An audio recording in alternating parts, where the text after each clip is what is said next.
Hello, and thank you for clicking into Cuppa Americano. This is a conversation with Andrew Van Horn, anthropologist and computational researcher of how culture, perception, and creativity evolve.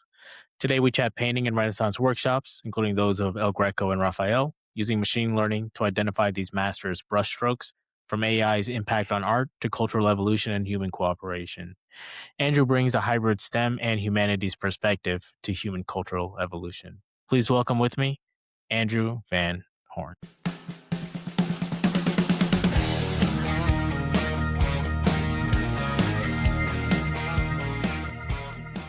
All right.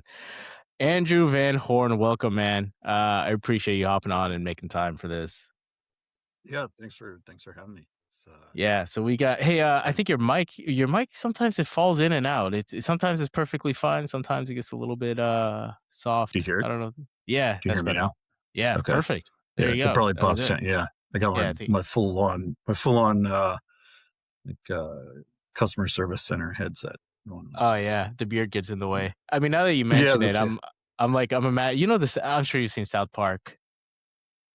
Oh Or yeah, you've seen yeah, a fair amount of them. There's yeah. I one grew up on where that. they have, like, when I'm thinking about the headset and the beard, it reminds me of the episode with the World of Warcraft, which is Oh absolutely one of yeah, my yeah. favorites. Like, it's like 3 shows. Oh man, that's an absolute classic. Oh yeah, Yes, yeah. that's it. That's the Yeah, pose and yeah. everything. You know, This all is you need now is like the Frito Lays or the nachos, like yeah, just that stuff, crumbs right? on your Yeah, beard. Yeah, and the both hands and the carpal tunnel right. braces.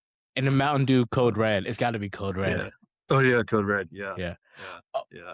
I'm more. I don't know. I'm more of a Randy Marsh. Be like, you know. uh-huh. I thought this was America. He's going Yeah, around so that's fighting yeah. everyone. I can't Yeah. wait.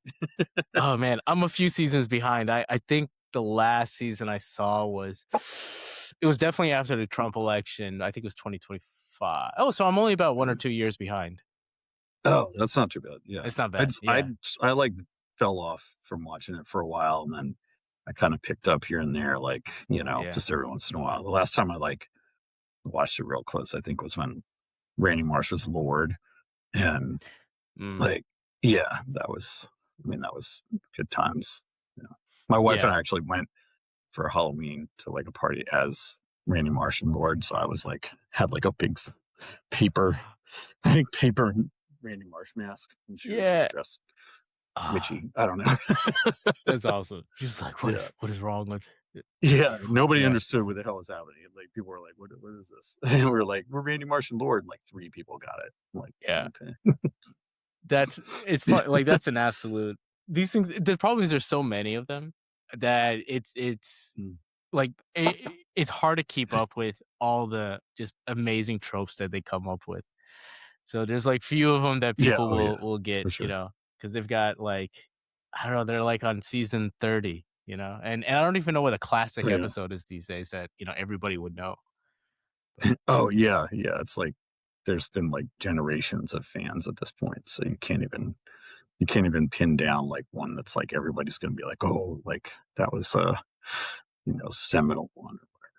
Yeah, that's true. It spans generations. I will say this though. Last time we spoke, I was thinking about this concept of nostalgic obligation, and I went and I watched Mortal Kombat 2. So Mortal Kombat 1 came out like 1 or 2 years ago, or I think the fourth time they redid it. Yeah, And I yeah, watched 2, and it was exactly what I expected. It was worse than the first one, and it was just I had to watch it. I enjoyed it. I absolutely loved it. I had like yeah. I'm watching it with like this massive burrito in hand. I'm stuffing my mouth. I'm like, this is the best Saturday afternoon that I've had in a while. And it's just like it's terrible acting. The choreography makes no sense. The special effects are, they're what a little kid can do. It's like a 9-year-old can do AI better special effects these days. But I still loved it. Yeah, yeah, It was absolutely entertaining. And Street Fighter yeah. is coming up too. I don't know if that's already out, but I do plan to Oh, watch that. yeah. I saw that's coming out, and it looks like strangely like it's like they made it into like a psychological thriller or something. Mm, Like I don't know, maybe that's just the way mm. the ad for it was. I was watching like the trailer, and I was like, and this seems real serious Yeah. to be Street Fighter, the movie about a video game. Like, it seems like we're maybe a little Yeah. we're taking this a little too seriously. Let's see what they pull out of that. That's gonna be a fun take on Yeah, it. I'm yeah, curious. There was a straight well, we're gonna get into you're an anthropologist, we're gonna get into that. We'll yes, have a lot of yep. fun with that.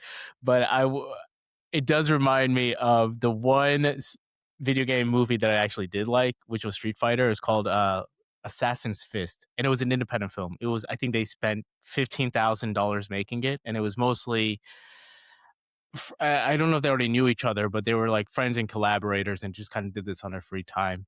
And Oh, so it weird. was, yeah, it's relatively low production quality, but it is just so phenomenally done. And it's only three characters, mostly. It's Ken, Ryu, and their trainer.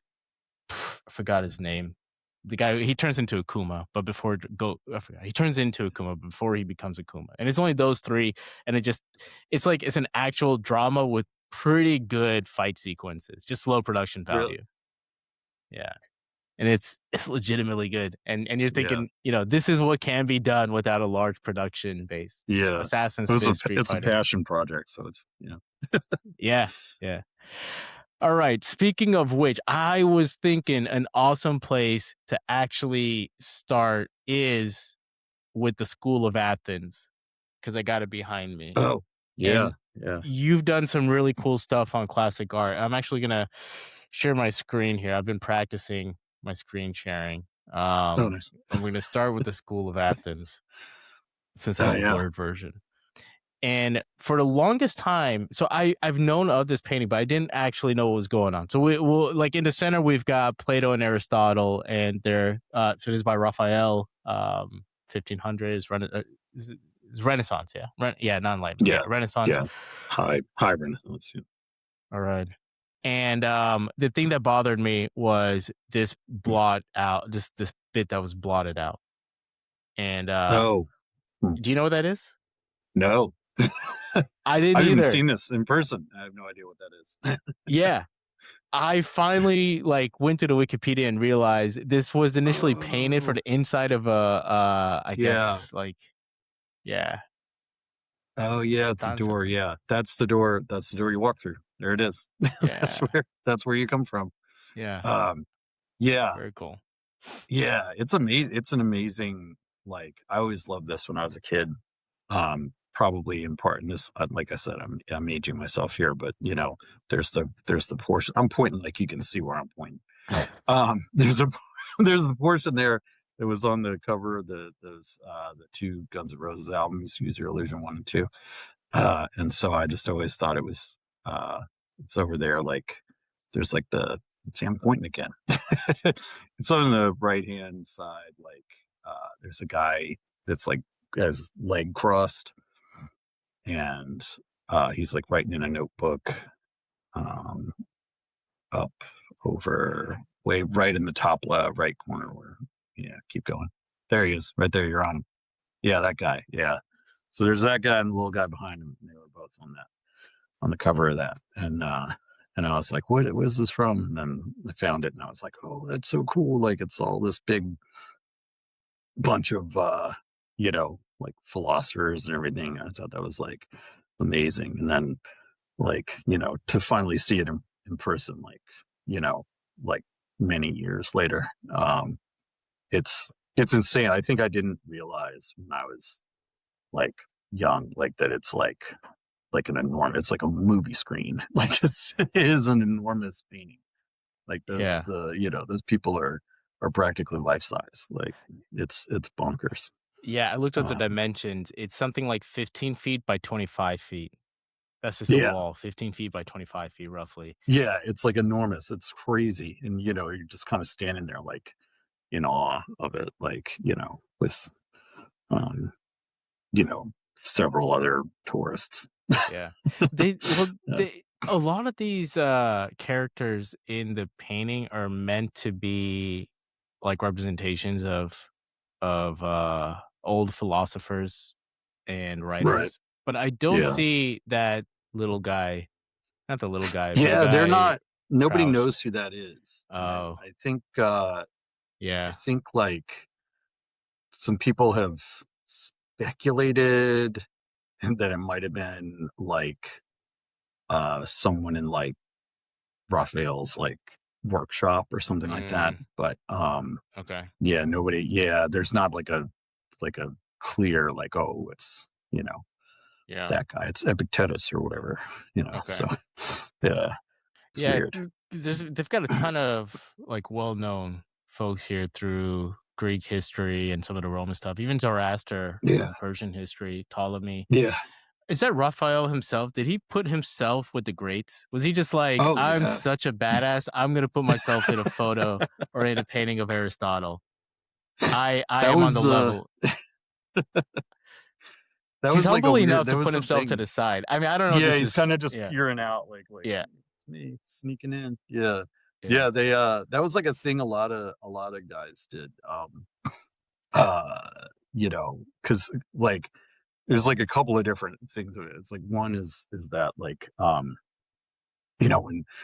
when somebody like, commissioned to work, like a lot of times the people that commissioned the work would be like, um like they would ask to be put in it basically. So you'd have this like, you'd have like Mm, Christ on the cross, right? And then there'd just be two like jerks that nobody knows who they are, like mm, down there praying next to it. Um, and then also like the artists would just kind of put themselves into stuff like here and there, mhm, like Raphael does here, and El Greco did one. It was he's done that a few times, but the most famous one was the burial of the Count of Orgaz, and he's just kind of in the back, like looking like you know, mm.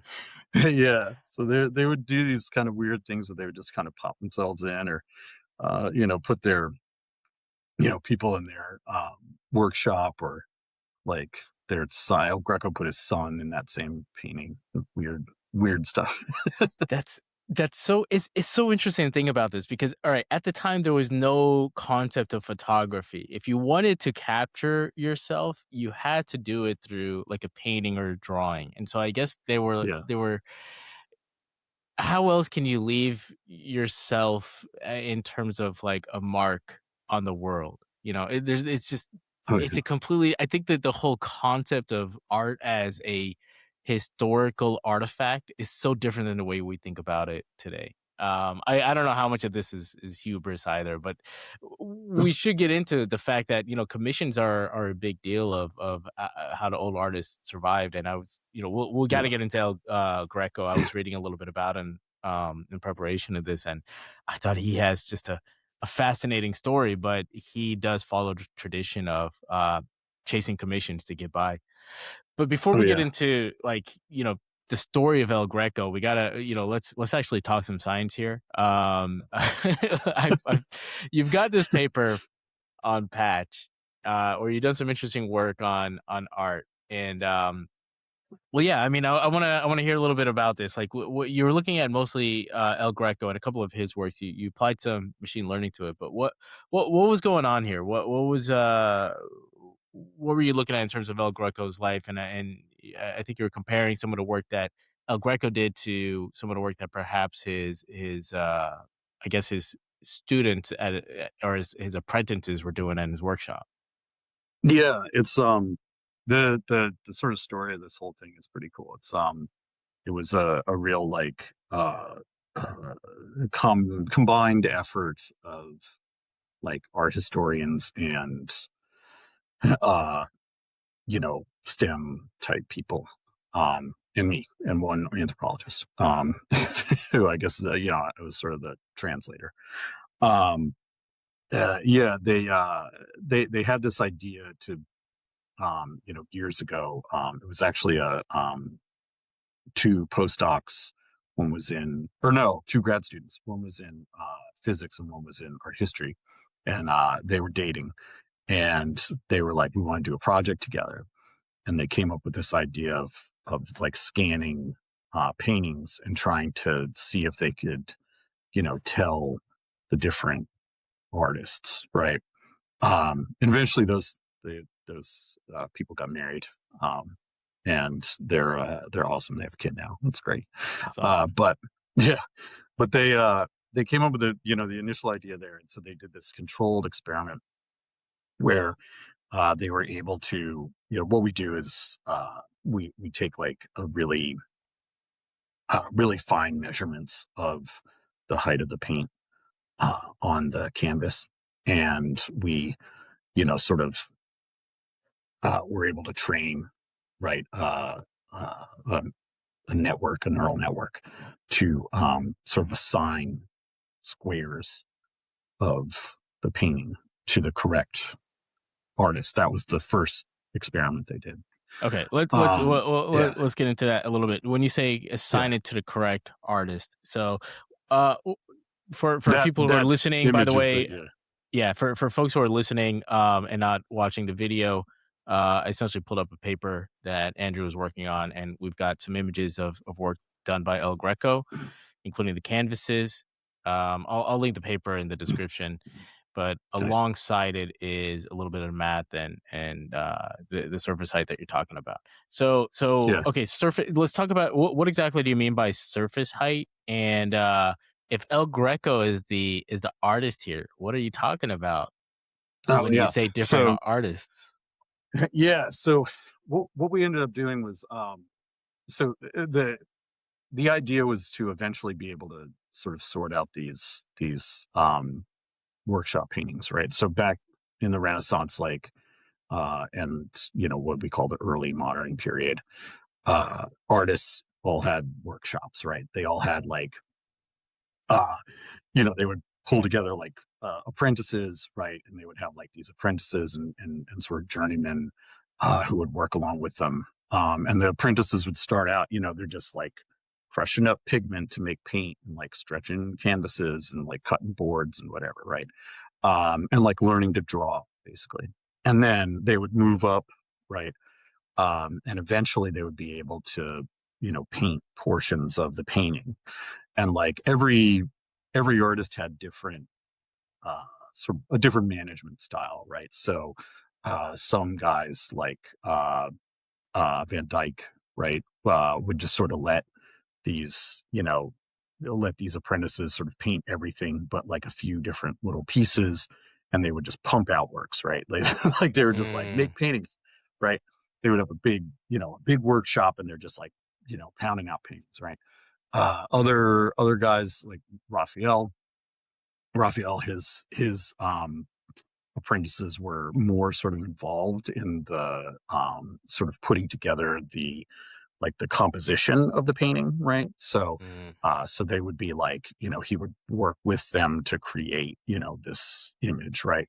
El Greco was kind of in between. Like he would kind of sketch things out, but then once he had a like an idea, he could leave it off to some of the workshop members to do some things, right? But he would also do things entirely by himself, if he wanted to, right? And so you have this big group of people who are all trying to sort of like paint like that master, right? So they're trying to paint such that you can't tell that like it's five different people, right?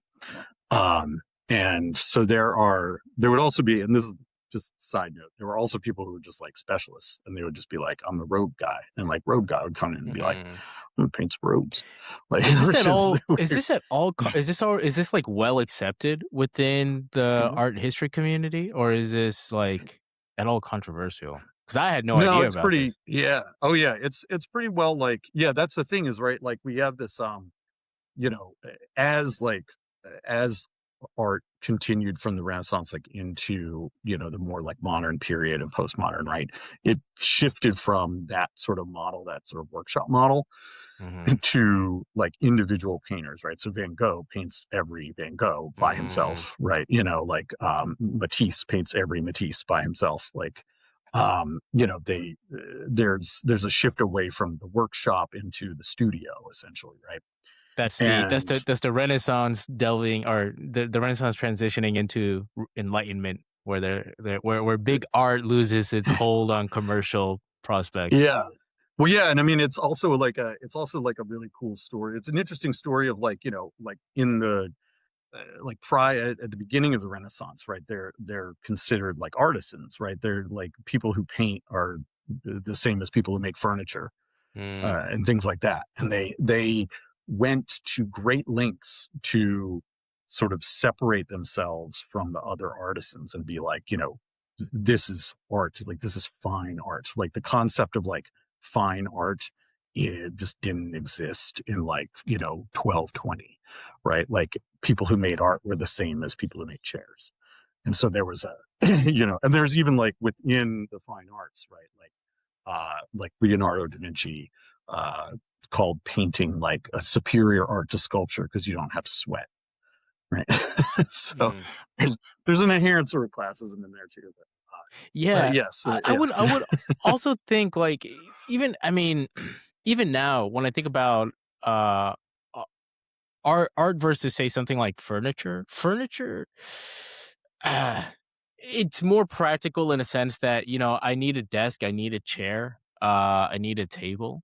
But when mm, it comes to art, it maybe it's more like emotionally practical, but it's not physically practical. So I kind of had the impression that art is it's more like it's closer to a luxury good than it is to a staple good. I yeah. mean, at I least mean, that's my yeah, impression today, and that could even just be, hue. That may not even yeah, yeah. be like something that other people in modern society share in terms of a view. No, I think that's I think that's a pretty standard idea, and I think I mean, some of it's like the fact that to some degree back in those days, right? Like your standard like there wasn't like a big middle class, right? So there weren't like a bunch of people who had desks. Nobody had a desk, right? You know what I mean? Like you're a farmer, you don't Mm, have a desk, right?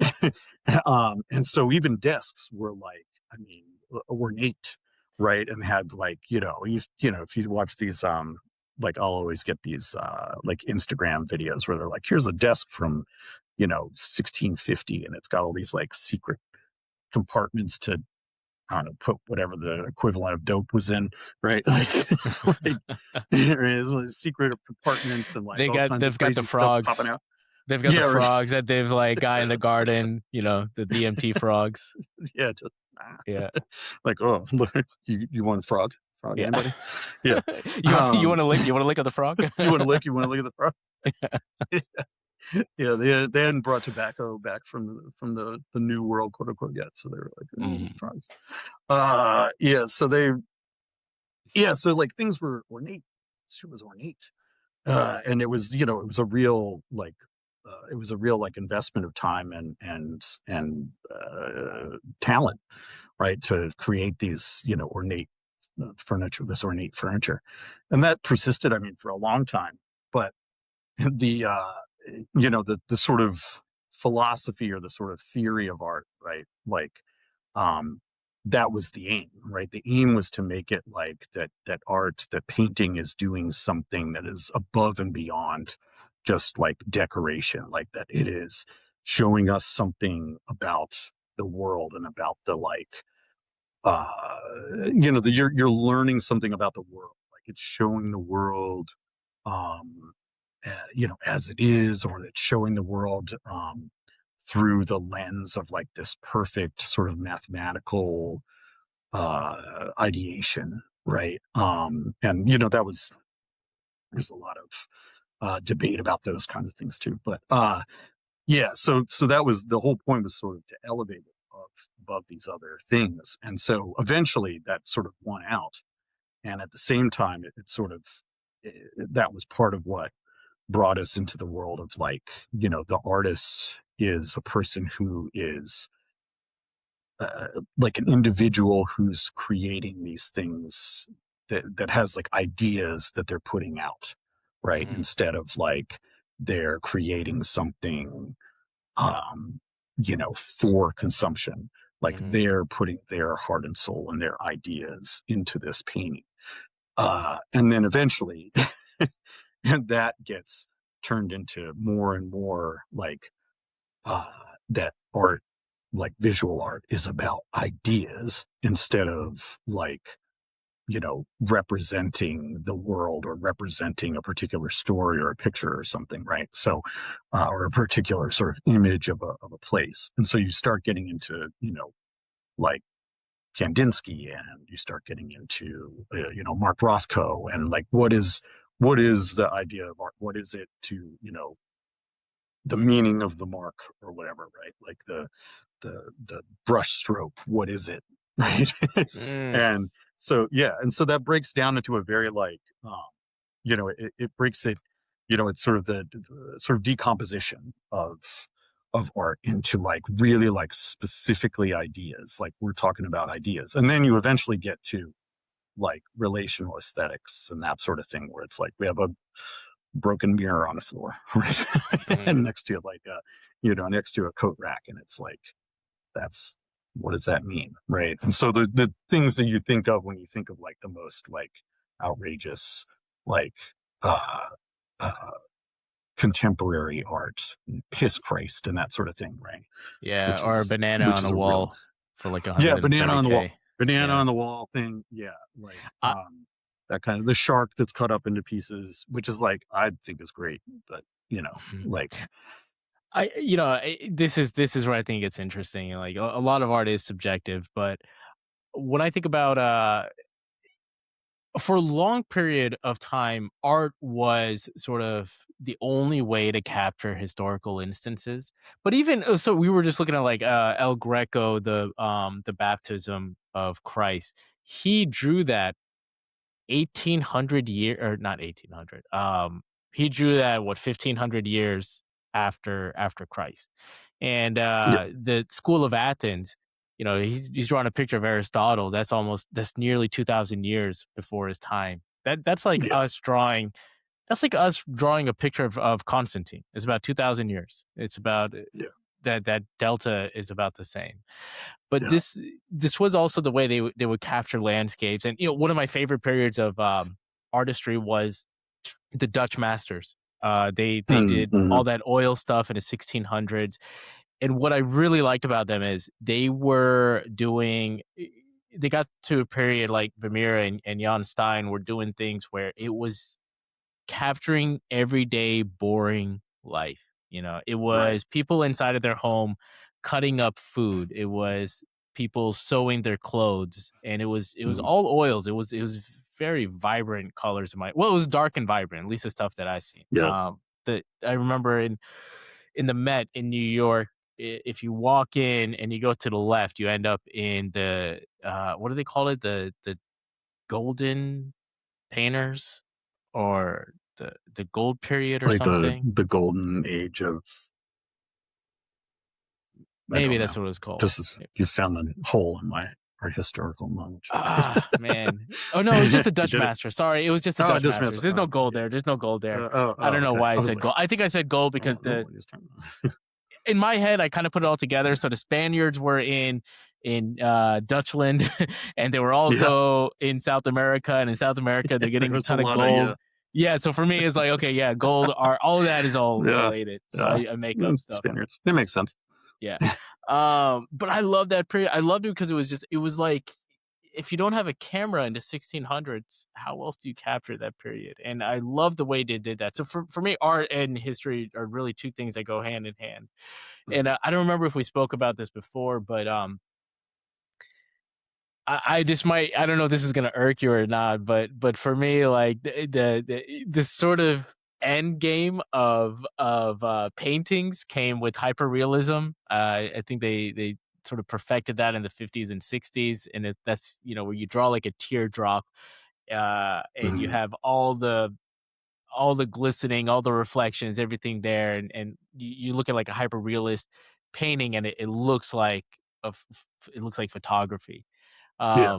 But that's kind of like when I see Rothko, and I remember even chatting with my brother at this, who's a lot more artistically inclined than I am. I've always been like a math and numbers guy. I can Yeah. I can I can look at numbers, but it's just at that point it goes over my head, and I cannot, like, I'm looking at Rothko, doesn't make sense to me.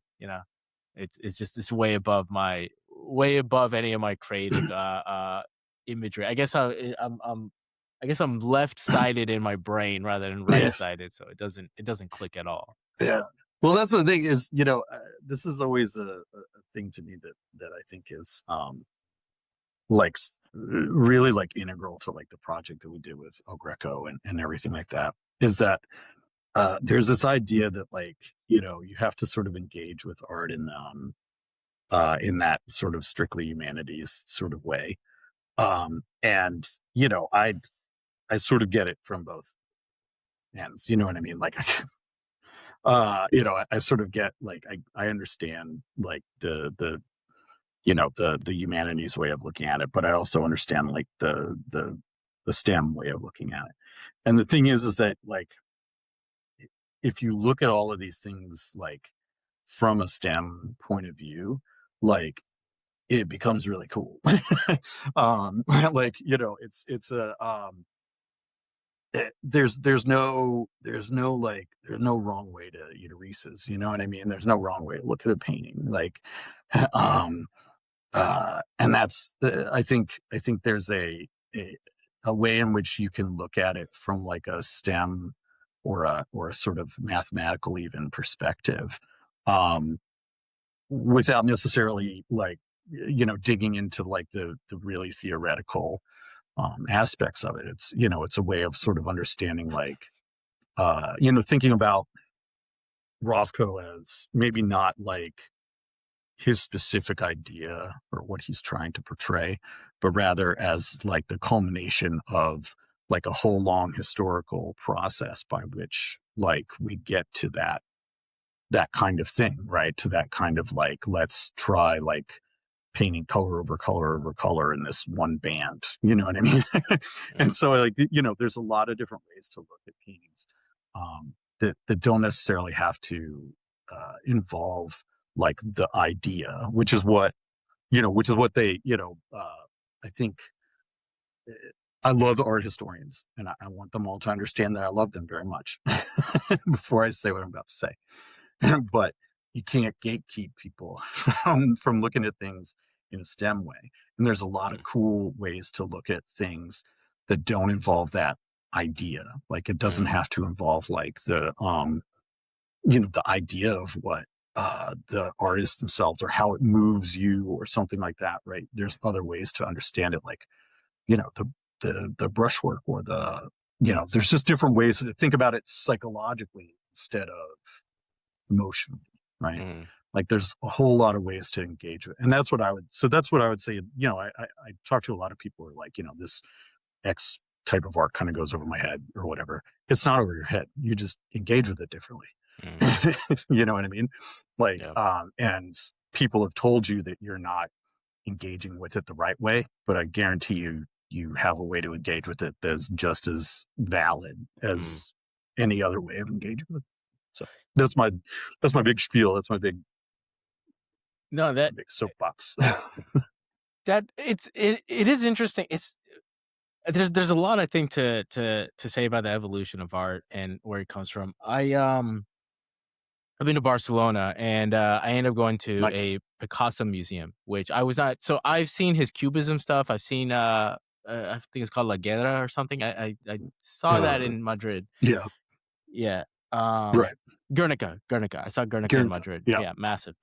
And I he's just never did it for me, and I do like I know he was considered as one of the greats. But again, I've got that STEM background. My head is just wired in a different way where I could not appreciate cubism, the stuff that he was really known for. I understood that Yeah. like La Guernica had a bit of like it had a lot of historical context. I think it had some imagery from the Spanish Civil War. A lot of cool stuff there. But I didn't really know who he was. But I got dragged into a museum about Picasso, and I thought, I guess, we're in Barcelona. You go to the Picasso museum. And what shocked me was by the time he was 15, he was mostly doing traditional artwork at the time. So this is early 1900s, late 1800s, I think. Mm. But he was incredibly good. He was like a child prodigy at what we would call traditional art, which is to say, Yeah. proportions were meant to be realistic. The paintings, the colors were I don't know how else to put it. It was traditional. I'm sure there's a much better Yeah. description, but it's the sort He's of got thing. the perspective down and the foreshortening and the whatever. Yeah, he's Yeah, got all the stuff. Yeah. it looks more realistic. I'll just say like that, you Right. know. Yeah. And I loved it. I was like, "Man, this is incredible stuff." And he did that, I think, for 20 years, and he worked really hard. He's I mean, it's the same story with all child prodigies. They put in tons and tons of hours of work alongside having that sort of talent that really brings out some amazing stuff at a young age. He did a lot of traveling, but he didn't get into any of the, I guess, what we would call modernism until until like his middle age. I want to say around his 40s or maybe even 50s, and then he spent the Yeah. rest of his career really doing stuff that no one had thought about before, including cubism. But it Yeah. was interesting to see how like a traditionalist moved into something very different, and I can very much appreciate his traditionalist stuff. The newer stuff, it makes a lot more sense after seeing what he's capable of. But Right. it is it did kind of inspire me this idea that there are levels that just, I don't know if it's a level thing. I don't know if it's like you have to understand traditional art to a very high degree before you understand some of the modernism and postmodernism. All right, fair enough. No. I think no. Uh, I think understanding sort of the history of art is will help. Will help you understand. Like the progression of things, right? Mhm, And and uh, and so yeah, like you can see where like obviously like Picasso's a talented guy. Like he's not just like not just slapping paint on there, mhm. like he knows what he's doing, and then he's decomposing that into like um, these other ideas, So you do, you. I would say like what I mean is that it's good to have an appreciation of the classical art as like the basis of like where people started taking everything.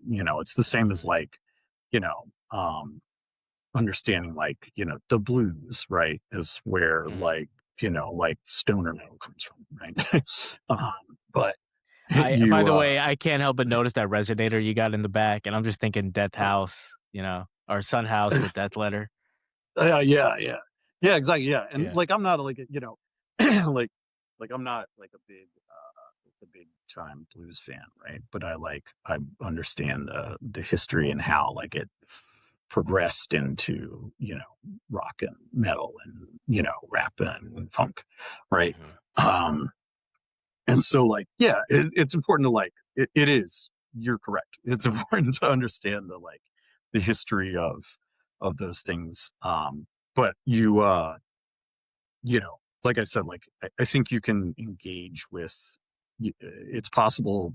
I think that a lot of that sort of modern art and a lot of that, like, especially after like we got into Cubism or whatever. And there's a guy who talks about this. I can't remember his name. His last name is Richardson, John Richardson. And essentially, what he's getting at is that the idea was that, like, eventually, like, when we got to the point where we're talking about ideas, we got to this point where where we started saying like it became almost like this inside joke kind of thing, right? Like it was like if you don't get this art then you like you know what I'm saying, uh right. walking Like around you with, just like, a must, glass of Chardonnay, yeah, right, and like you just, must not really understand things, right? yeah. And the thing "Look of at it this is that simpleton, does not yeah, right, understand like the yeah, gesture of this this curve." yeah, look at Yeah. this hillbilly doesn't understand. You know what I mean? I can say that word because Appalachian American, but there's identify. But that's our word. I'll give you a pass. I'll give you a H word pass. All right, I'm looking forward to using it. Yeah, use it. Use it. Yeah, it'll be Yeah, like Andrew Van Horn said that I yeah. could say this, and everybody will be like, "Oh, you know him?" No. Yeah. I'll get a Yeah, punch card too. Every time I yeah. say Get a punch. hillbilly, Yeah, I get a little punch yeah. in there. The 10th one is free. Tenth one's yeah, the 10th one you get a shot of moonshine. Uh, I want the real moonshine. I want it from a bathtub straight. Yeah, oh yeah, we get from the copper still, man. um, It's gonna blind me. That's how good I want it. yeah, I want the yeah. stuff No, it that was I can't just see make for sure the it burns next day. blue. It always burns blue, and then you're Yeah. good. You're gonna be, you know. Yeah. The what am I talking about? I got all excited about moonshine. Oh, right. Yeah. So it was this idea that like it's for smart people. It's smart, like cultured, not even smart people, cultured people, right? And this is it's like because I think that like STEM and that sort of thing, it all kind of smacks of like uh, you know work. It all sort of smacks of like industrial, right? We have machines. Like when we did the El Greco thing, we're like shooting light beams at things, and there's like a table that moves a painting around, you know what I mean? Or there's like Mm, a thing that scans the painting, and then we're like, putting it into a computer and breaking it into pixels and measures and blah, blah, blah, blah, blah, right? And all of that sounds mm, very like, that all sounds very proletarian. mm. Right? Like that all Yeah, sounds like machines and like factory yeah. work and stuff. And Emotionless, robotic is like you're taking out. You're missing. There's no soul in that process. I could see that. right, exactly, yes. Yeah. And it's like, but that's the thing is that like you're that is gatekeeping the way that you can like understand these things. And I don't think even the artists would go that far, right? I think the artists, and even if they would, fuck them. but, Yeah. but like, I don't think there, I think there's, because you think about like, uh, I mentioned Kandinsky. So you have Annie Albers, right, who wrote Unweaving, and she, I mean, there were all these artists in that Bauhaus movement that were really interested in weaving. They're interested in these like quotidian, like uh, uh, decorative arts, that sort of thing, right? Like they're not like they're elevating it, right? But they're also like interested in it in that regard. And I think that like there's that's where we get like that's the thing that's unfortunate, right? Is that there's a way to engage with all of this art that isn't specifically about that kind of like brandy swirling, right? Like that it isn't about like brandy swirling and arched eyebrow whimsy and that sort of thing, right? It's about like uh you know the patterns and stuff, and recognizing like what kind of ideas, what does it make you think about? And that can be like uh a gel, an electrophoresis gel. That could be a right, like a computer chip. That could be Mm, you know what I mean? Or it could be like a whole process of things. mm, Like you're thinking about like, right, like how do people perceive? It's about like perception. It's about like how do we perceive things, and what effect does like an artistic object have on me and my psyche, and like how I perceive the world after I perceive that object, right? have I Do I suddenly notice different things that I didn't notice before? And those are all like completely valid and cool things that have nothing to do with like the like capitalism sucks or whatever, you know what I mean? mm. Like, there's so I think that's like the thing. I I think there are so many of us who are like STEMmy type people who like can engage with all of this, and we've been told and we're not engaging Mm. with it right. And that's not true. Like there are so many cool ways to look at things. Yeah, I mean, and to be honest, I didn't like, so Mitch connected us, right? I had Mitch Brown Yeah, on yeah, I love Mitch. about a month ago, Yeah. and I didn't really know your background. So like I didn't know if you're, and like I looked at your CV and some of the work that you've done, and even then, it wasn't clear to me if you were a STEM person or if you're like on the other side of the brain, or maybe you're both, right? Like, and I wouldn't be surprised. So even as you're like talking about some of this art, I'm thinking, oh, you've got you're talking about it from both directions, which is kind of interesting. But I was thinking about, you mentioned, would uh, would El Greco look at what we're the way y'all have analyzed his work with all this machinery and all this science? What would El Greco think? And it kind of reminded me of Bob Dylan, because I think he's the quintessential person who just did not care about his audience, and he did not care to even know why people liked his music. He had absolutely zero interest in the artistry that he brought. You know what I mean? Like, Yeah. he was not the kind of person that self-reflects. There's story after story about this guy. Is just like he's he doesn't think about he's got no sense of self-reflection. He's just kind of doing his own thing. His brain is absolutely just all over the place, and there's no method to any of the madness. He just kind of Mm. goes, right. Like, I mean, his outbreak album was or his breakout album was in folk music, and then he came around and he did like a little rock kind of thing, because essentially Oh what he yeah. said is, fuck Here's the some audience, I Judas. really don't care about you guys, Yeah, yeah. yeah. And like, his audience was not happy. His audience was a Oh folk yeah. audience. They were not into that rock that he brought in. I think he had like Maggie's Farm or something, and it was Yeah. literally a fuck you to hit the people that were paying him money to see his shows. And he did not care about what made him great. And the reason I thought about Bob Dylan is because he's the extreme version of an artist saying, I don't really know or care why people like what I do. I just know I like what I Mm. do. And I wonder if El Yeah. Greco and a lot of these other, like, I think that's the perspective I have when it comes to the artists, like the artists of past times who have created what they created, and now there's these future generations looking at their work. I don't know how many of them, and it's probably a spectrum, but I don't know how many of them would really say, there's a right way to consume my work and there's a wrong way to consume my work. Like, would Da Vinci say, okay, you're looking at my artistry, you're looking through my notebooks, what is the correct way you should be thinking about them? And I wonder Yeah. about that. I wonder, honestly, at the end of the day, it's not like I cannot bring Raphael back and have him lecture me on what he means by the school of Athens and why he drew Right. himself in there. Yeah. Yeah. But let me Um, let me ask you this. This is a philosophical question, and it sounds like you've thought about this more than I have. And I would love to get your thoughts on this. What are your thoughts on AI generated art and music? Because it's come a long way from Will Smith stabbing himself yeah, right. in the face with the fork trying to eat spaghetti. Yeah, with like Yeah. 8 fingers, to now it's so much better. It's so much better. Yeah, yeah. And by the end of the year, it's going to be even better. And by the end of Oh next god. year, Yeah. technically it could be, it may come to a place where it can do things that humans can't even imagine. Right. Yeah. That's very soon. Yeah. Yeah, it's, I don't know, I mean, I've read a little bit about, AI, augmented or, machine augmented art and that sort of thing.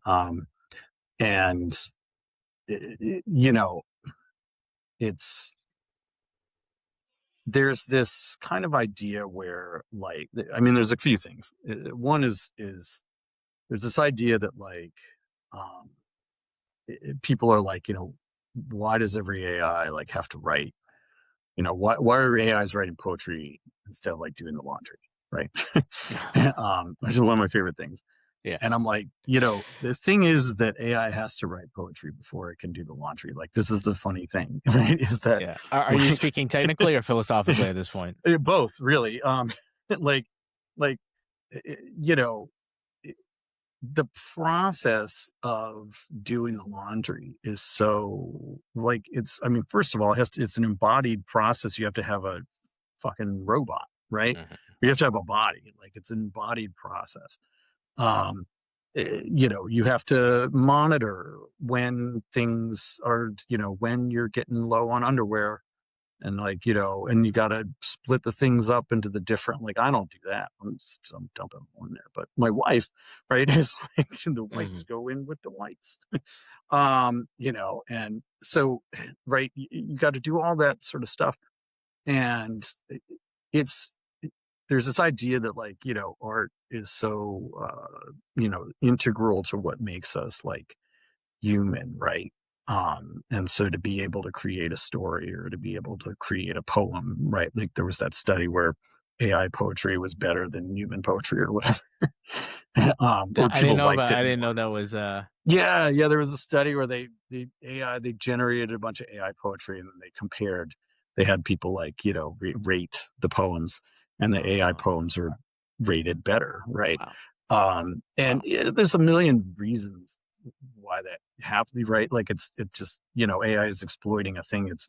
It's made like LLMs are just made to like find some stuff, plop it in front of you, right? Mhm, So it like make a like it's designed to say the most likely thing or the best thing or whatever. You know what I'm saying?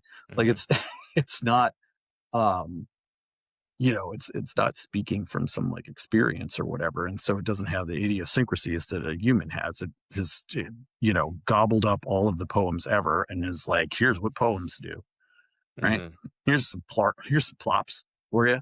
Wow. Right? mhm. So like I that's guess real it's easy. You can yeah. go and find all the poems and just plop the poems down because it's math, right? Mm, But like doing the laundry's hard. Like mowing the grass fucking hard. mm. Like, well, maybe not mowing the grass. They have those robots that mow the grass real nicely. The But Roomba for outdoors, the outdoor yeah, the Roomba. Roomba for outdoors. Yeah. Yeah, but edge my sidewalk. You know what I'm Mhm, saying? No dice, right? mhm. Because that is different. It's embodied. And Yeah, that's what, that's what the deal is. Yeah. So I don't know. I I have mixed feelings about it, but I'm interested to see like, yeah, like what you said about like something that we can't even imagine. yeah, That's like the thing I'm the most interested in is like, can we make something we can't imagine? Like yeah, that's all I want to do. Is that's my yeah, like evil gene. That's my like mad scientist thing. What's yeah. that? So you got like a secret, closet of LLMs Yeah. just Yeah, conniving. right. God, Yeah, yeah.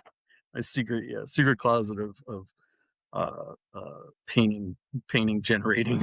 yeah. Well, it is, I think it's been about 6 months, maybe 8 months, but there was this small period where Spotify got flooded with all these AI generated songs, and it hit my I think this was Oh around yeah. January. Yeah, and it hit my, Spotify Discover. I use a Discover playlist a lot, so every week it Oh gives yeah. me a new set of suggested songs, and, it's funny because when it first came to it was I was listening to mostly a lot of rock and blues, like rock, blues, country, that kinda thing, and I Yeah. came up with a few things, and I liked it, but it did sound a little bit off, and I didn't know why. I just knew something was off.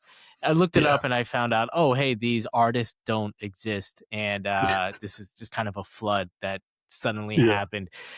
But they all sounded a little bit too on, they were just too Yeah. on the money. They were following that poor chord progression too perfectly. The voices Right. were just too perfectly the style of like a rough country sound that I like, Right. and it was just I mean, I legitimately enjoyed it, but once I found out it was AI, I immediately hated it. I was disgusted.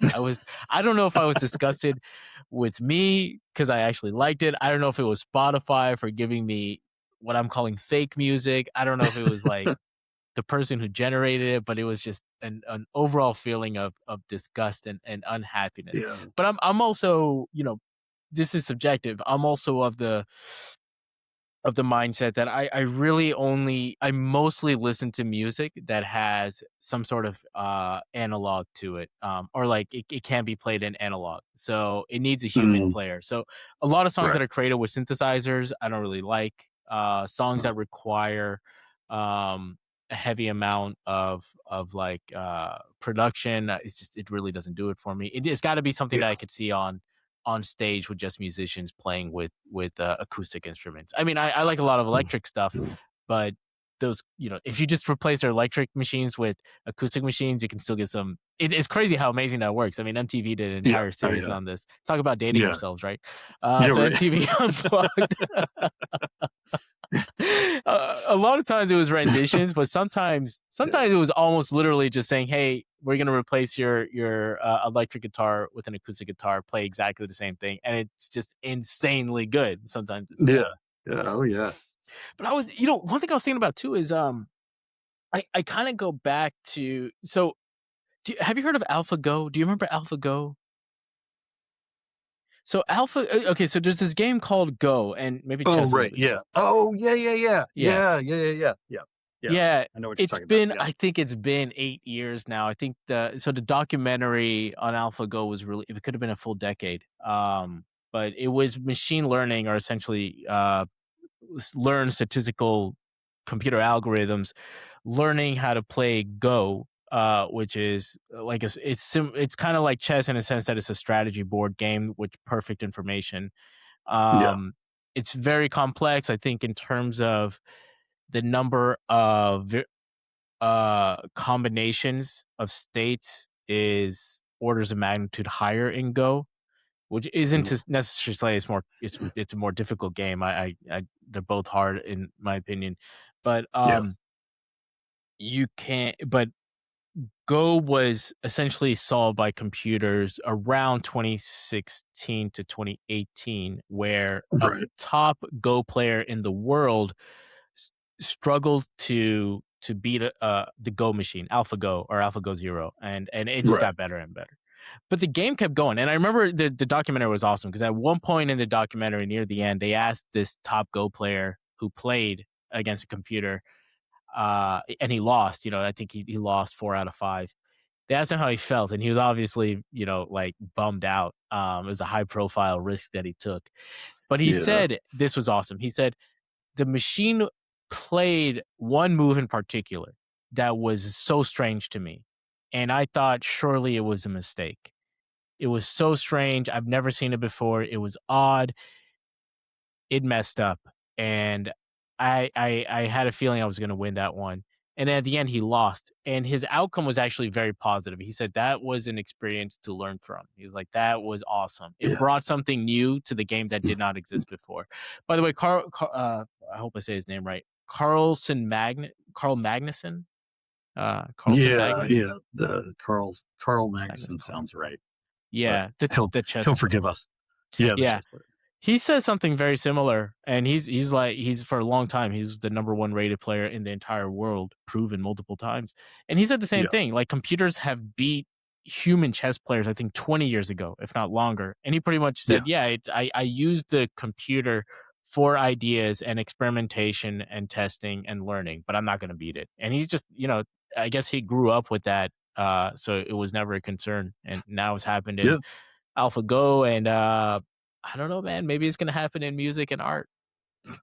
Yeah, I mean, I think that's my big thing. I'm gonna pop this in. Yeah. So I'm gonna get I've been we could doing just the get you sponsored. no. Get you I hear sponsored. you, man. I do these lozenges instead. I tried the patches. The Oh, problem is yeah. I don't like the feeling. I can Oh, never does get it? Yeah, around the yeah, feeling. yeah. So I went with the lozenges, which are like these mints. They don't taste that good, but they just work The for mints are hard honestly. for it. It's yeah, yeah. Yeah, what I really want is a cigarette, man. But the problem is, I looked at all the science and research and papers to justify smoking, and I couldn't find it. And I just don't like Yeah, no, vapes. no, Yeah, no. You can smoke cigars or something, but you can't smoke cigarettes. It's just I'm a terrible idea. I don't know Yeah. why or how, but I actually prefer cigarettes to cigars. Oh, yeah. I used to smoke, but now I can't even if I breathe. Like if I'm lighting a cigarette for someone, you know what I mean? Would be Yeah. like, "Ah," I'm like, oh God, please don't Oh get man. inside me. Uh, Oh, I can't stand it. Oh, yeah. yeah. But cigars, I smoke it all day. Or I Yeah. don't. Never mind. I don't do I anyway. guess the nice Um, thing about a cigar, I enjoy the cigar environment, but I enjoy the yes. cigarette, like the actual Yeah. process of The cigarette destroying my environment's cool lungs. too. You Yeah. outside the bar, you know what I mean? Yeah. Oh Just yeah. everybody's huddled It's around just, you. the problem Yeah. is it's just too cool. It's just Yeah. It's they came up with something that was just so universally cool. you look really fucking cool Uh, when you're smoking a cigarette. It's yeah. undoubted. It's undoubted. But yeah, so the you're saying this is like a thing I've been like mulling over for months is the the the Go thing. Like there was like a study recently where they showed that like AlphaGo beating like a Go player. Mhm. like has caused this like renaissance in Go playing, Mhm. right? Mm. Where like people are using Go, AlphaGo or its descendants to like practice moves, to come up with new moves, right? And like so like people had sort of like plateaued in their Go playing because Mhm. like they had found it's almost like it's like a Bayesian thing almost, right? Like they had found this region of Go space that's like, you know, the way to play, right? So like Mhm. we're gonna play like this. And I know jack shit about Go. So just, you know, if I'm wrong, sorry, Go players. But like they had found the region, right? And they're just moving around in there, right? And like here comes, you know, this powerful like machine learning algorithm, and it goes and it just hot chains itself over here, and it's like, look at this. And so Mhm. that guy is like, he saw that in real time, like it was like, Mm. there's a whole other thing that you can do, and you cannot see it because you are trapped in this like in this region of go space, right? Mm. And like that I think is like this really key thing is that like we're like as an anthropologist, like I see human beings, like the history of human beings as being like a process of like and moving into new environments and facing new challenges and then having Mhm. to like overcome those challenges by being smart, right? And like this is that's all the like AI world is, man. It's like a is a new environment that we're going to have to like figure out a way to like operate in. Mhm. And that's what we're gonna do. Like so people, you know, people think that like, oh yeah, it's gonna destroy everything. No, it's not. Like, it's Mhm. gonna make a new Mhm. like a new ecosystem that we have to then like interact with. And like that's not gonna be painless. It's not gonna be Mhm. like an easy transition, right? But it's gonna be like it's gonna uh, be an amazing like change, right? Mhm. Um, you know, is that going to be a good change or a bad? I mean, there's no good or bad changes, blah blah blah blah blah, right? But Mhm. like, but like that, you know, that process of moving into this new world, like there's new shit. Yeah. Like now there's new ways to make, Yeah. you know, there will be suddenly new ways to make a living ostensibly, like that never existed before. And it will be Mhm. like, oh, there will be new niches to fill. Like it's not like you know, I get the doom and gloom that a lot of people have, but I think what you said is like so key. You know, what you're talking about with, you know, with them moving into that. And it's the same thing with art. It's the same thing with like music. It's the same thing with Mhm. everything. Like it's creating a new environment and we have to go into that. Like we're going to go into that and then things are going to be radically different, but it's not just going to be like, right. Yeah. Yeah. Like, you know, I think the scary thing that I do accept that the scary thing is the speed at which this is happening. But overall, I think the end oh game yeah. is like this is inevitable. I used to liken this introduction of AI to our lives as the introduction of Prometheus bringing down the fire from the gods. And like it's a world changing a technology. It's going to change so much about the way we think. And in a similar way, you could burn down a house and commit arson with fire, or you could cook your fish. There are different ways to use it. You could keep yourself warm. If you don't Yeah. harness it correctly, you could also have accidents with it. And I think the same thing is going to happen. But I was after thinking about the fire analogy.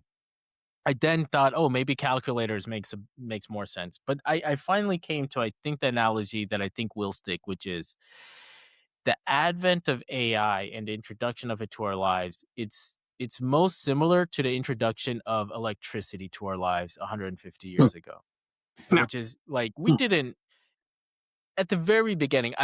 The first use of electricity, as I recall, the practical commercial use was lighting, but then we got telephones, and now we have pretty much every single thing in our lives. To like cars, Yeah. or like our locomotion is EVs are a thing, and all that kicked off a whole other set of technology like solar panels, coal mining. I guess there was a steam engine before that, which you could, Mm. I don't know, turn the turbine, generate electricity, do all that stuff, and nuclear. I think nuclear is well. I have very positive feelings about nuclear's future, but that's a different conversation.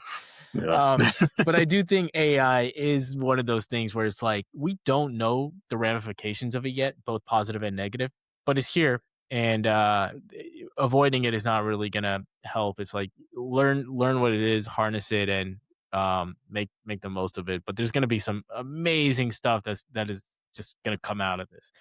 One of Yeah. the applications I thought this was really cool. Um, I was thinking about independent filmmakers. I Ooh. really do wonder how filmmaking is going to change because to make a film now, it costs so much money to get, I don't know, actors or animation. Uh, Um, that's a massive process and project. And I wonder if and will we'll get to the point where a writer can write like a a very detailed screenplay, maybe 10 times as long as a typical screenplay with like essentially a novel, I guess, mhm. and feed that into an LLM and get a production like a legitimate production level film out of that. Oh, yeah. I'm That's waiting for that to happen, yeah, but that's, I like, on the horizon. yeah, Yeah, for sure. That's yeah, I that'd be mean, very cool.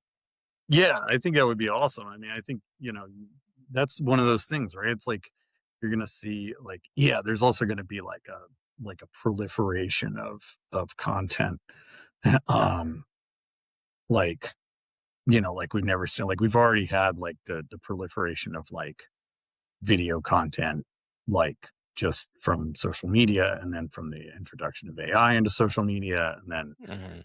on top of that, you're gonna have people being able to just make their own movies, right? Yeah, Yeah, you're gonna have, Netflix is gonna turn into like, Spotify of like, where you can find bands that, like on Spotify, you can find like a band and they have like 1,000 plays tops. You know what I mean? yeah, yeah, And you could find like your local band and be like, oh shit, like this is yeah, actually pretty good. yeah, Like there's that, but there'll also be just a bajillion things that suck. yeah. And The and slop is gonna get heavy. yes, love, We're coming yeah, across the slop heavy world, that's for sure. yeah. But I think that I mean, it's even with the slop, like it'll start to like clear itself out. You know what I mean? Like you'll be Mhm. able to. I don't know. I'm not sure, but I mean, anybody who says that they know exactly what's going to happen. This stuff's full of shit. Yeah, There's, yeah, like we, we're like, yeah, this it could be cool. It's gonna be both. Like, yeah, it's gonna be cool in some ways, it's gonna suck in some ways, and that's yeah, like, I mean, that's the like honest way to look at it. But anybody who's like telling you like, oh, it's gonna kill everybody, like, man, nah. like you don't know. We're not at the Skynet Terminator stage yet. No, no, yeah, no, I Yeah, don't think. It's just life isn't that interesting, man. yeah, yeah. I think that's the thing. If AI develops any sort of self consciousness, by the way, in terms of like these neural networks and the math behind it, I'm pretty convinced that it's impossible with the current way AI is structured and generated that any sense of self awareness and consciousness is theoretically impossible. There's got to be a new paradigm. Like it cannot be this neural network and programmatic rules that No, will create self consciousness. yeah, But if we you're get there, 100% right. yeah, Yeah, you're 100% dead. yeah. Yeah, If we Richard get, Dawkins freaking out about it, like, come on, man. oh yeah, I would love to Like, see. Well, you know, Richard Dawkins was probably my introduction to evolutionary biology. And yeah, sort of, I would say that was my introduction to what anthropology is. I don't know if Indiana Jones counts, but yeah, his selfish gene was so fascinating, and yeah, the selfish gene was awesome. But what like I could not get out of my mind was his last two chapters on memetics, and that was just yeah, so mind blowing. You've got some stuff on that, but I'll save that till the end. Because I think there's some interesting things there, and fortunately, you are gonna leave us on a cliffhanger. yeah, So we'll forewarn that. But yeah. hey, Andrew, I actually have a feeling this is why Mitch put us in touch. You did a lot of work on COVID, and I think I made a couple of comments about my experience with COVID to Mitch. Um, Mhm. and there are two things there. One is the actual virus, and then the other thing was the response to the virus. And Yeah. it looks like you've done a lot of work in the response to the virus. Yeah, some. Yeah, I would say, sure. Okay. Yeah, I yeah. think I saw 4 papers. Yeah, I worked with a really cool, team of people, Athena Actopus, I don't know if you know her, she's like a superhuman person. Mm, She's very interested in, the apocalypse and, like, ooh. how we can, like, cooperate in the apocalypse. That's her whole, um I don't want to say shtick, but that's her shtick. But it's a very cool shtick. It's very cool. She is so cool. And I she I does I know all of this this. should have absolute 0 bearing on how I, feel about something, but her name, Athena, just I already have a ton of admiration for Oh yeah, Athena. yeah. I No, she's awesome. I Yeah, love the name so yeah. much. She's it's all it's a whole package of stuff. Alright. And she's yeah. So she put together this kind of group. And I was a postdoc with the Human Generosity Project, which was started by her and Lee Mm, Crunk, who's like, a very well-regarded anthropologist who was one of my probably my most one of my most important mentors. Him and Athena, just fantastic people. Um, and so she put together this amazing sort of group to look at, like, yeah, response to COVID, just how people were dealing with that, like, the lockdowns and the threat and everything. And so yeah, we got like we wrote a bunch of papers out of that, and have a couple more, like, sort of in the wings. And there were even I even had a chance to bring in one of my friends from high school who's an exercise science, she's exercise psychology professor in Georgia. And Katie Wilson, and she came in. She did a couple of exercise science, exercise psychology papers too. It was amazing mhm. uh, work. And so yeah, I got involved in a lot of those. Anyway, yeah, that's the tale of that. Cool. Let's get into some of your work, but, are you alright if we take a quick, 5-minute break? Alright. Let's get going. So, okay. You worked with Athena, who's doing some work on the zombie apocalypse, along with other Right. things. Yeah. What an interesting story. I'll have to follow up on her work. And I'll look up uh Lee Kronk you mentioned as well. Yeah. So Lee. Yeah. yeah, He's awesome. cool. But let's come back a little bit to your work. So I believe the comment that I left Mitch, and I have a feeling this is why he connected us, was my story with COVID was I had just moved to New York. I didn't know anybody in the city. I was new to it, and like 2 months, not even 1 or 2 months after I moved, the entire city got shut down, and Oh God. that was not a good time. I actually, I mean, I made the most of it, but it was still like this period of psychological grueling where I was like, how am I in the most dense populous city, but I go to Times Square and it looks like I just survived the day after tomorrow, or something like that. Um, Yeah. Yeah. and it looked like you took so at the time, um, the the response, depending on the state that you lived in, varied. Mm, And there were, I think, the more extreme cases, which what was common in some states, was that high school student, not just high school students, but students all the way through from K to 12, even universities, did not have any in-person courses for a semester, if not 2 semesters. And I heard someone mention that their child was not in a in-person school for 2 years. Again, it depends on the state. But yeah. you looked at this from more of the psychological impact. I believe it was mostly in response to your work was the human psychological response to being disconnected from Yeah. the rest of society? Yeah. Yeah, there were it was a number of different sort of, or there were a number of different sort of avenues that group, took. Um, like I said, there was, exercise, that sort of thing, but one of the key things was, how people are interacting with one another. And then another thing is the thing I got most interested in was sort of, and this was something that a lot of people, um, actually were interested in, was sort of the perception of time, um, during like lockdown and stuff like that. And so we did a study, where we already had this big, ongoing longitudinal study.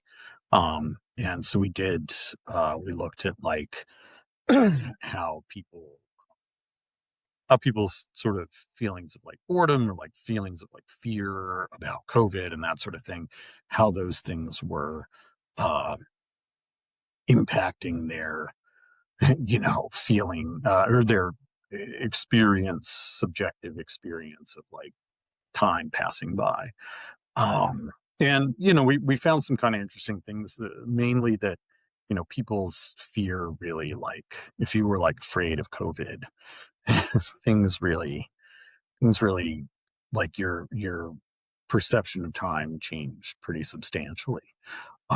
You looking back, at like the previous year, experienced like, sort of a dilation of time, right? Where you were like, this has passed it's taken so long for this period of time to pass. And then looking forward to like how far a year from now, as you were saying, like, oh, it's like a year from now is like so far away, and other places, there was a lot of work by, there's a author, Sylvie Dravole, um, and, Talia Martinelli. Those two, they're in France, and at Clermont-Ferrand, and they found that like boredom was a big thing, and sadness. People who were sad were. So we did like a study with them, that we're still getting the data together for. There was just so much data. Side note, COVID just like produced just heaps of data. There's just so much of it. And we What just, kind of like data? that. I guess survey Oh, data. yeah, just I mean, lots of people did like, what our collaborators there in France, like they were part of this enormous French survey that like, I mean, it had 4,000 participants, and it like covered all of these like just hundreds of things, like, about emotion and economics and all kinds of stuff. So there's just like, there were just so many, paper. It was just such a like a fertile moment for data production. And so yeah, we're still sort of wading through like a bunch of the data that we have Mhm. from that, and could probably go back and like mine some more of it. It's just there's just so much of it. But yeah, yeah, we were interested in that, and sort of like how it was affecting, yeah, like people's perception of time. We were also interested in like how it was affecting people's. There was a paper about friendships, or how people were dealing with, like, their feelings of like interconnectedness with their, uh, neighborhood and the people around them, that sort of thing. Um, yeah. Was it like okay, I remember having a mixture of friends where some were extremely concerned about the impact on their health from COVID, and then I had friends who were like, I'm not gonna wear a mask unless you're gonna send me to jail. So I had both of those, and I actually got COVID pretty like before the vaccine was available. Oh, And so I got it out of my system pretty quickly, and it did not. The only reason I knew it was COVID was so first I felt it was just a cold, but it turns out it was COVID. I got tested and everything just to confirm, but I lost my ability to taste my coffee. Not just taste it, oh, but smell it as well. So I oh, yeah, lost my that's taste and smell in coffee. So I got sick first. I was like one day, I was working from home. So one day I was home. I was like, man, I don't feel. I got a headache. My nose is stuffy. It didn't feel any worse than a typical cold. But the next day, I couldn't smell my coffee or taste it, and I thought, oh, oh, okay, I might have got it. And then I got tested. They were really quick on that. Turns out I did have COVID. By day 3, I felt perfectly normal, and but my sense of smell and taste, it took about a week to come back. oh, wow. So yeah, but having experienced it pretty early on, and having gotten through it with like it was less than a flu. It really passed through my system. I had 0 fear of it, Mhm, 'cause I mhm. hit it from the very beginning, so but even Yeah, even at the beginning, I mean, okay, well, I remember the response in the very beginning. It was just so wishy-washy, when it oh, first yeah. happened in China, in America, we were like, "Oh, that's never gonna touch us," or like, the reaction was underwhelming, and then there was overreaction, in my opinion, and then there was back to, like, an underwhelming response, and then we landed on, sort of the policies that, the state by state policies where there was sort of a spectrum of what different states stood on that. And we have sort of the outcomes now where we've seen that comorbidities were a big problem. This affected anyone that had a pre-existing health condition was at more risk of a more serious negative response, particularly the elderly. We have a better idea of what it was now, but I went Yeah. in kind of fearless, so that was my personal response. And so I faced the isolation and boredom, but I didn't have the fear. But I do wonder how, like, c- can you attribute the psychological response? Can you distinguish between those two? Because you mentioned you mentioned boredom and fear. I can't recall if you mentioned isolation, like social isolation. Yeah, I mean, we didn't ask as much. I mean, we did ask a bunch of questions about that. We just, in that particular study, we didn't really uh, do anything with it. We didn't. Uh, Sorry, my family's moving things around outside. Mhm. There's much smashing. Um, they're doing out there. Anyway, uh, yeah, we didn't incorporate it into that study. Like I said, it's one of those, like, there's like just so much data out there, like, that probably still needs to, just terabytes of data just sitting around from COVID, probably just looking to be, like, studied. And to some degree, like, um at some point, eh, journals started being like, look, man, we've done enough about COVID. Like, we're not going to Mm. publish any more COVID things. Well, Like, so, it may sit forever. Who w- knows? well, what But were some yeah, of the conclusions that came out of it? Well, like, what are some of the takeaways? I mean, the for us, I was the lead on the time project. And what we've found with that is that, we see we saw, like, fear being a really important sort of driver of, like, people's experience of time being very different. But I mean, I say driver, but I mean, it's an association study. It's not, we couldn't make like a causal. We can infer that it had something to do with it, right? Based on, theories about, like, how time perception works, right? Mhm.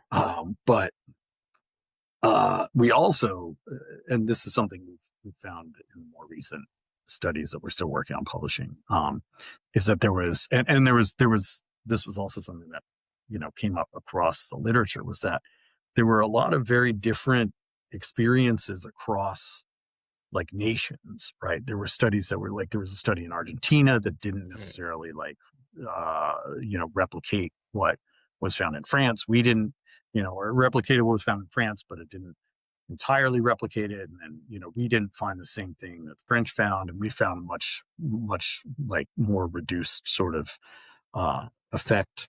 And then looking at the French study versus our study, like comparing across there, like there was a significant difference in how people were experiencing, um, not just like time, uh, time passage, but also like how they were, the emotions that they were experiencing during lockdown or during the pandemic were just very different. Um, yeah, I'm trying to think off the top of my head. There's so many thousands of things going on. Just um, but like French people were more angry about mhm. things or something, right? Like they experienced more anger, and there were just Americans were just less angry, based on our surveys, of What course. was So the like anger directed towards? that's yeah, I don't know. There's just so much. I think probably you know uh if I had to guess, it was probably just being like cooped up inside because they wanted to be Uh-huh. out, smoking cigarettes at the cafe Stir or whatever. Yeah. like stir crazy, a little bit stir crazy. Yeah, yeah. People were, yeah, they were just, angry about, all kinds of stuff. There's just Mm, like, just different experiences across like cultures. And then on top of that, you get and as an anthropologist, this is what is interesting to me, is just like the idea of like like what words encompass, so like what anger encompasses, like is whatever word they were using in their survey about, I feel angry, right? mhm, Is that a direct, sort of analog to the English term angry, or does it include some other kind of, state, or does it not include certain states? You know what I mean? Like, would their concept of angry be like, like we have sort of levels, right? Like, oh man, I'm angry. mhm, You know what I mean? Like we have that kind of like stuff. I'm irate. I'm furious. mhm. Like we have that level. Like, is that? And I don't know French, so I mean, maybe they do. I don't know. But do are those are those things similar, and is that the source of why we would see that kind of difference? Um, so I think, yeah, it was an interesting thing to just sort of see, like, yeah, how different, like different people's, and I think like what you were talking about, right? Like even across different states we saw different things, and some of that was driven by like the rural nature, right? Like if you're in Wyoming, you're just sort of like, when I'm gonna get COVID, not now. You know what I mean? Like, and my Yeah. my neighbor lives, 10 miles away, right? Like, when am I gonna get COVID from a bear? Mhm. you know? But Well, it yeah, started from there's yeah. bats, so Yeah, right, yeah. just don't need bat soup, man. That's all I'm saying. Just don't need bat Yeah, soup. I mean, don't tell me what to eat. Yeah. No. Bat soup might be tasty. No one knows. It might be worth it. It might be worth it to It get might be worth it. It zoonotic. might be Yeah, worth get Yeah. to the zoonosis might be worth it for the deliciousness of bat. Yeah. You Well, never the know. shame is that, you have bat soup and then 3 days later, you can't even taste it again, you know? Yeah, right, You had yeah, bat soup once and it's one and done. yeah, that's Yeah. it. That's all you get. That's that's probably Um, all you wanna get. what are the effects long lasting? Did you find that? So, like, during, say, again, it was state by state, but say during 6 months of social isolation and many businesses on pause, and your ability to interact with the world outside of yourselves is limited. Um, I can. It makes a lot of sense that people felt some form of frustration, anger. I would imagine depression, sadness, a lot of introspection. but I wonder how much of it is long lasting. And my guess is that it's based off of your age, which is to say someone who's older can kind of handle it better. Someone who's younger, it may interrupt their formative years where their recovery from that isolation could take longer. Yeah, I mean, we didn't study too much of that, or if we did, it wasn't one of the things I was assigned to or whatever. But I know from my own experience, like, uh, you know, it was tough, I think, for like, especially like my son at the time. I think, when COVID started, I think he was like in first grade, Mm, and he didn't go back to school until the very end of second grade. mm, Um, and it's such a weird like process of like, and I had friends who were, I have a friend who's a public school teacher in Philadelphia, and he was like, teaching class on Zoom is just awful. Like, yeah, like kids will just turn on the Zoom and then just right because yeah. they don't have, they can't mandate that they put their cameras on, so kids are just, Oh, you know, and interesting. other kids were, they were having to take care of their siblings. Like it was like the whole thing was a goddamn mess. Yeah. And yeah, and so I think it did really have. I've heard like other professors too talk about like, I mean, I'm not a professor, but other professors in departments that I've been in talk about like, the they there's a noticeable difference in like the kids who were like in high school Mm, during COVID, right? Like, maybe like middle to high school, like if they went through that COVID period, there's like there was like a difference that they yeah. could like, there was a palpable difference um in just how like kids engage with class and stuff like that. And Hmm. like I think this year is like the first year that the kids who are freshmen in college are not like from that sort of period. You know what I mean? Yeah. And I've heard professors being like, "Yeah, it's you can tell like they Oh know how to wow. engage. They know how to like deal with like an in class discussion, whereas Yeah. before it was very weird for several years, and like they had to sort of teach them this like the in class discussion sort of like how that works, Mm. along with it. So it's not like they didn't get it, but it was like a process. There was a learning curve, a steep learning curve coming into college. Yeah. I do wonder what those. I mean, those are social skills. And Yeah. I in my own experience, being able to conduct a social conversation is a skill set. I mean, I came from, as I said, much more the STEM side. Uh, Yeah.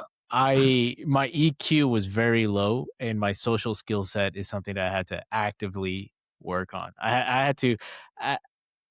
Yeah, that was my own experience. But I can only imagine that, if you're in high school, you're in those teenage years and you're being socially isolated, you got to pick up what that social skill set is.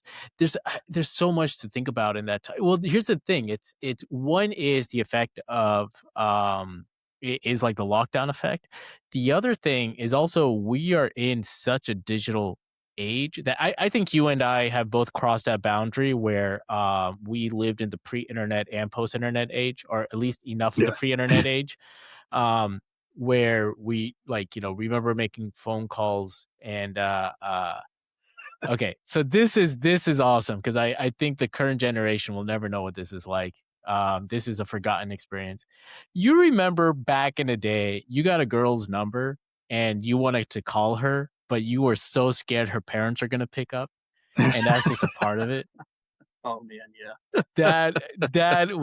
That's a fear that kid Oh that yeah. no longer anybody will remember. But that Yeah. was such a scary moment. You make that call, you're like, okay, it's right in, it's 5:59, so it's the commercial break if she's watching TV. Maybe her mom is Right. cooking or something. This is the perfect Yeah. time. Um, but all those little things like was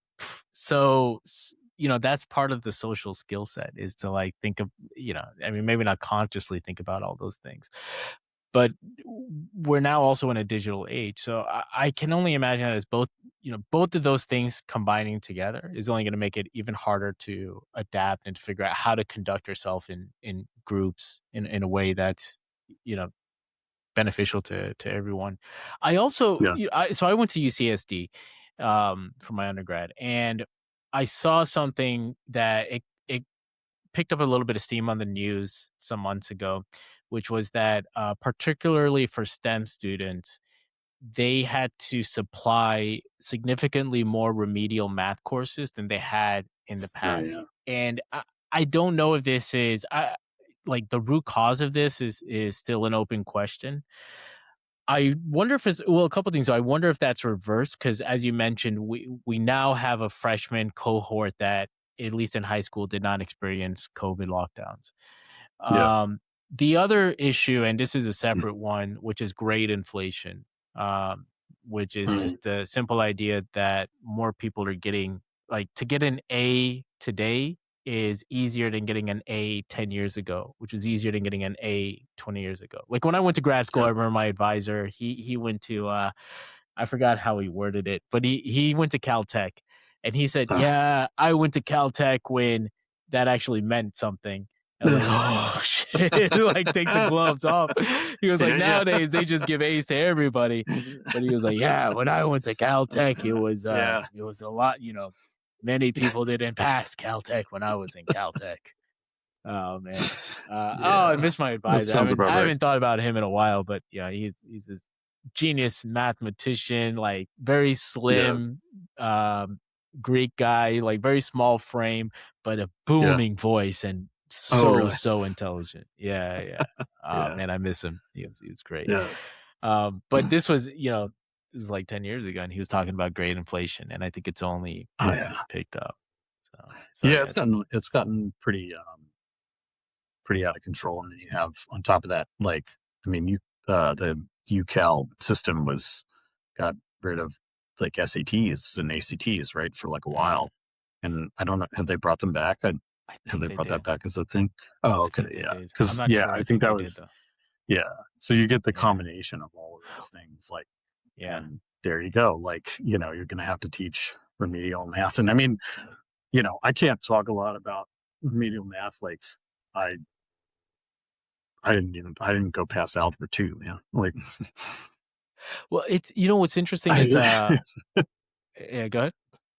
oh, I mean, I learned all this shit on my own. Yeah. Like, so like, I can't be really, I can't complain. Well, that's kind of hilarious because your paper is neural networks. I think you said VGG 16, Yeah, we use which is VGG 16. Yeah. yeah, and that's all linear algebra and calculus. So Yeah. you taught yourself linear algebra and calculus. Yeah. Just sit down and like, yeah, learn all this linear algebra stuff. Like when I first got that job, I was like, "Oh, I'm gonna have to learn all this. Well, Like, oh man, like, so I sat down and studied but yeah, my way of learning is mostly by just doing stuff and screwing things up and breaking mhm, things um and that was how that was a lot of how I learned. It was just like going in and screwing things up and breaking them, and then eventually I was like, eventually it sort of coalesces in your mind. You're like, oh, I understand how this works now, like in a mm, weird like roundabout way. And so you understand how, like, the vectors work and how, like, mm, the exploring a vector space works and everything. Um uh but I think I will say, and this is kind of off topic, but under the umbrella of all this, is that um a lot of people used to complain about like the common core math and that sort of thing. mhm, uh and when my son got old enough that he started doing that stuff, I was like, this is so awesome. I was like, I wish they had taught math this way when I was a Mm, kid, because I would not have been so like math is beyond me, and I would have mhm, given up. Like, I gave up on it. Like, I was like, I'm too stupid for this. mhm, Like, or it's just not how my brain works, right? Like, my brain doesn't work. It's over my head, right? It's the art thing, right? mm, It's like mm. there's math is over my head. I can't do it, right? Like, I don't know how to do it.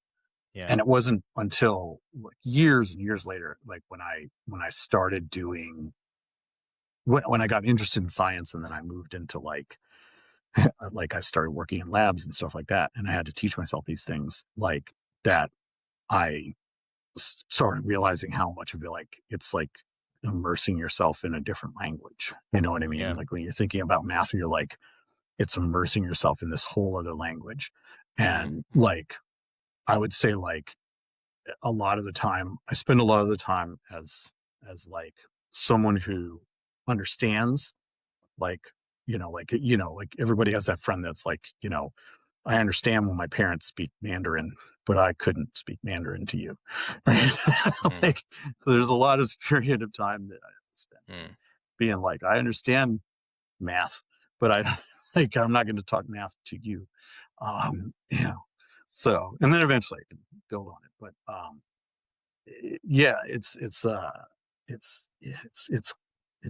crazy. It's crazy that they have that thing, but they're still, I don't know. mhm. I took I did well in my math classes, and I do remember coming across the calculus, and I did well in my calculus classes, but I did not know calculus. And I was learning calculus from like in math class. It was just straight up math class. This is a just differentiation. This is an integral. And I remember them telling us over and over again, an integral is just a sum, it's just the area under the curve. And Yeah. what that means made very little sense to me. And you get into volumes, you get into surface area, you could all these things, and it didn't, none of it clicked. Just the words went in, but I was able to do like I was able to remember the patterns and then just reconstruct the patterns. It Right. was pattern recognition. It was like an LLM. I was an LLM. I was not actually learning anything, but I was able to Yeah. do well in the courses. I remember very vividly when I learned calculus, and it was through. So I studied mechanical engineering. It was in my fluid mechanics courses, and Ooh, in one of nice. them we studied hydrostatic dam pressure, and you look Okay. at the shape of the dam, and then you have to integrate the pressure along the curve of the dam or the profile of the dam Oh, to essentially sum all the forces. right. And that's when I started learning integration. And I was like, oh man, I'm finally getting this. And there was another one in fluid mechanics where we studied a velocity profile. So there's this quintessential example of pipe flow. This is how a fluid flows through a pipe under different conditions. And there's, these idealized conditions. You could do some beautiful calculus to calculate what that looks like.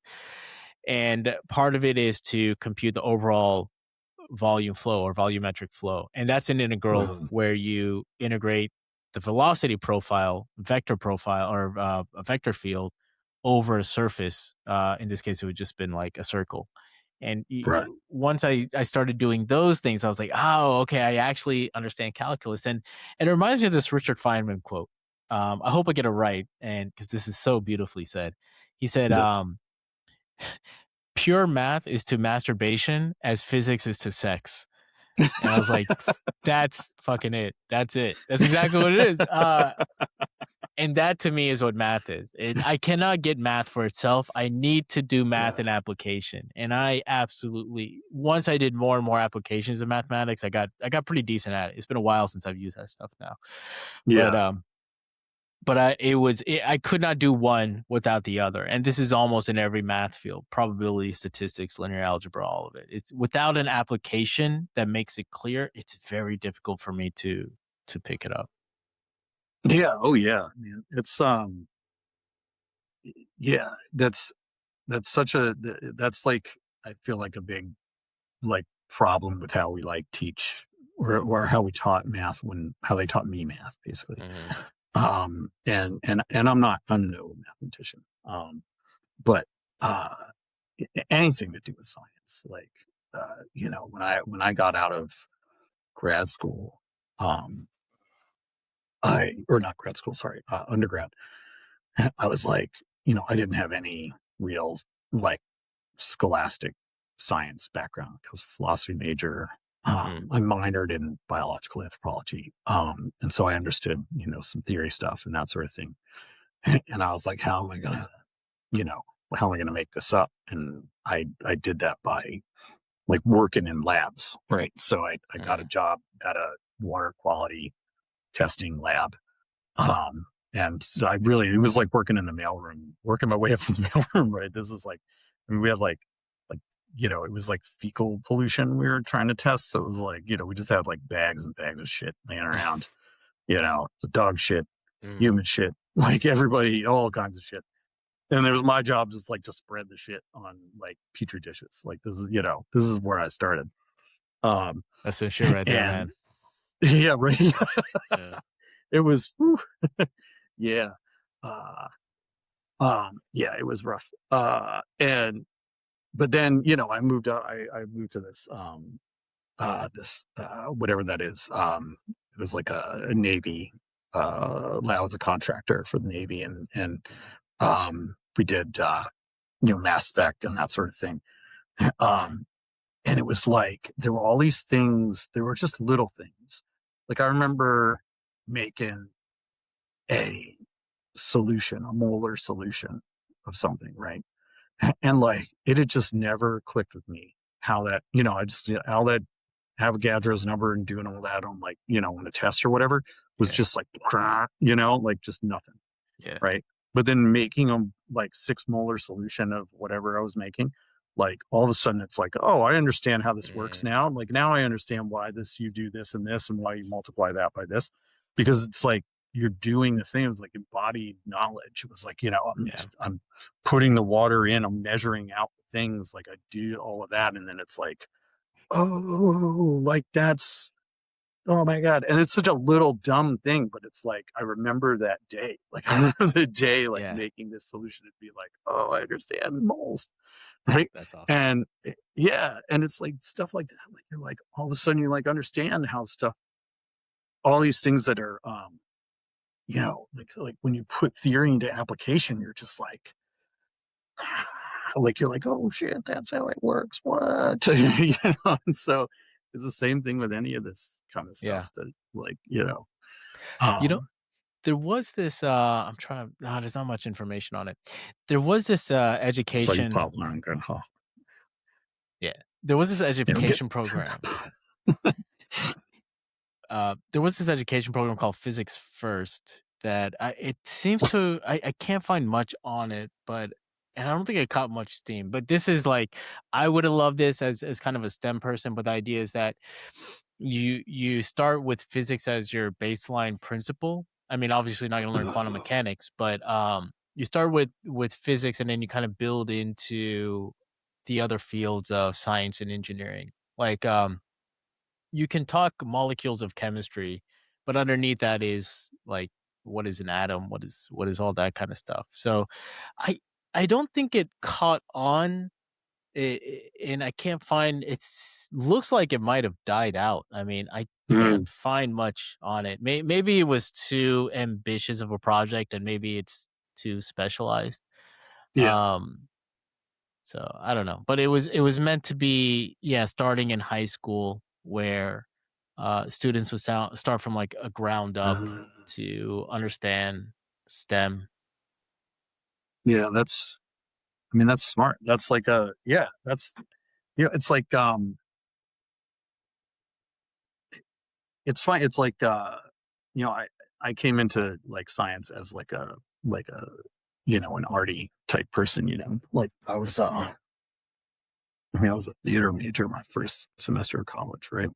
And, like, and I really think, like, going back to, like, the El Greco thing, and this is like something I've said to people who've asked me about it, is that like I think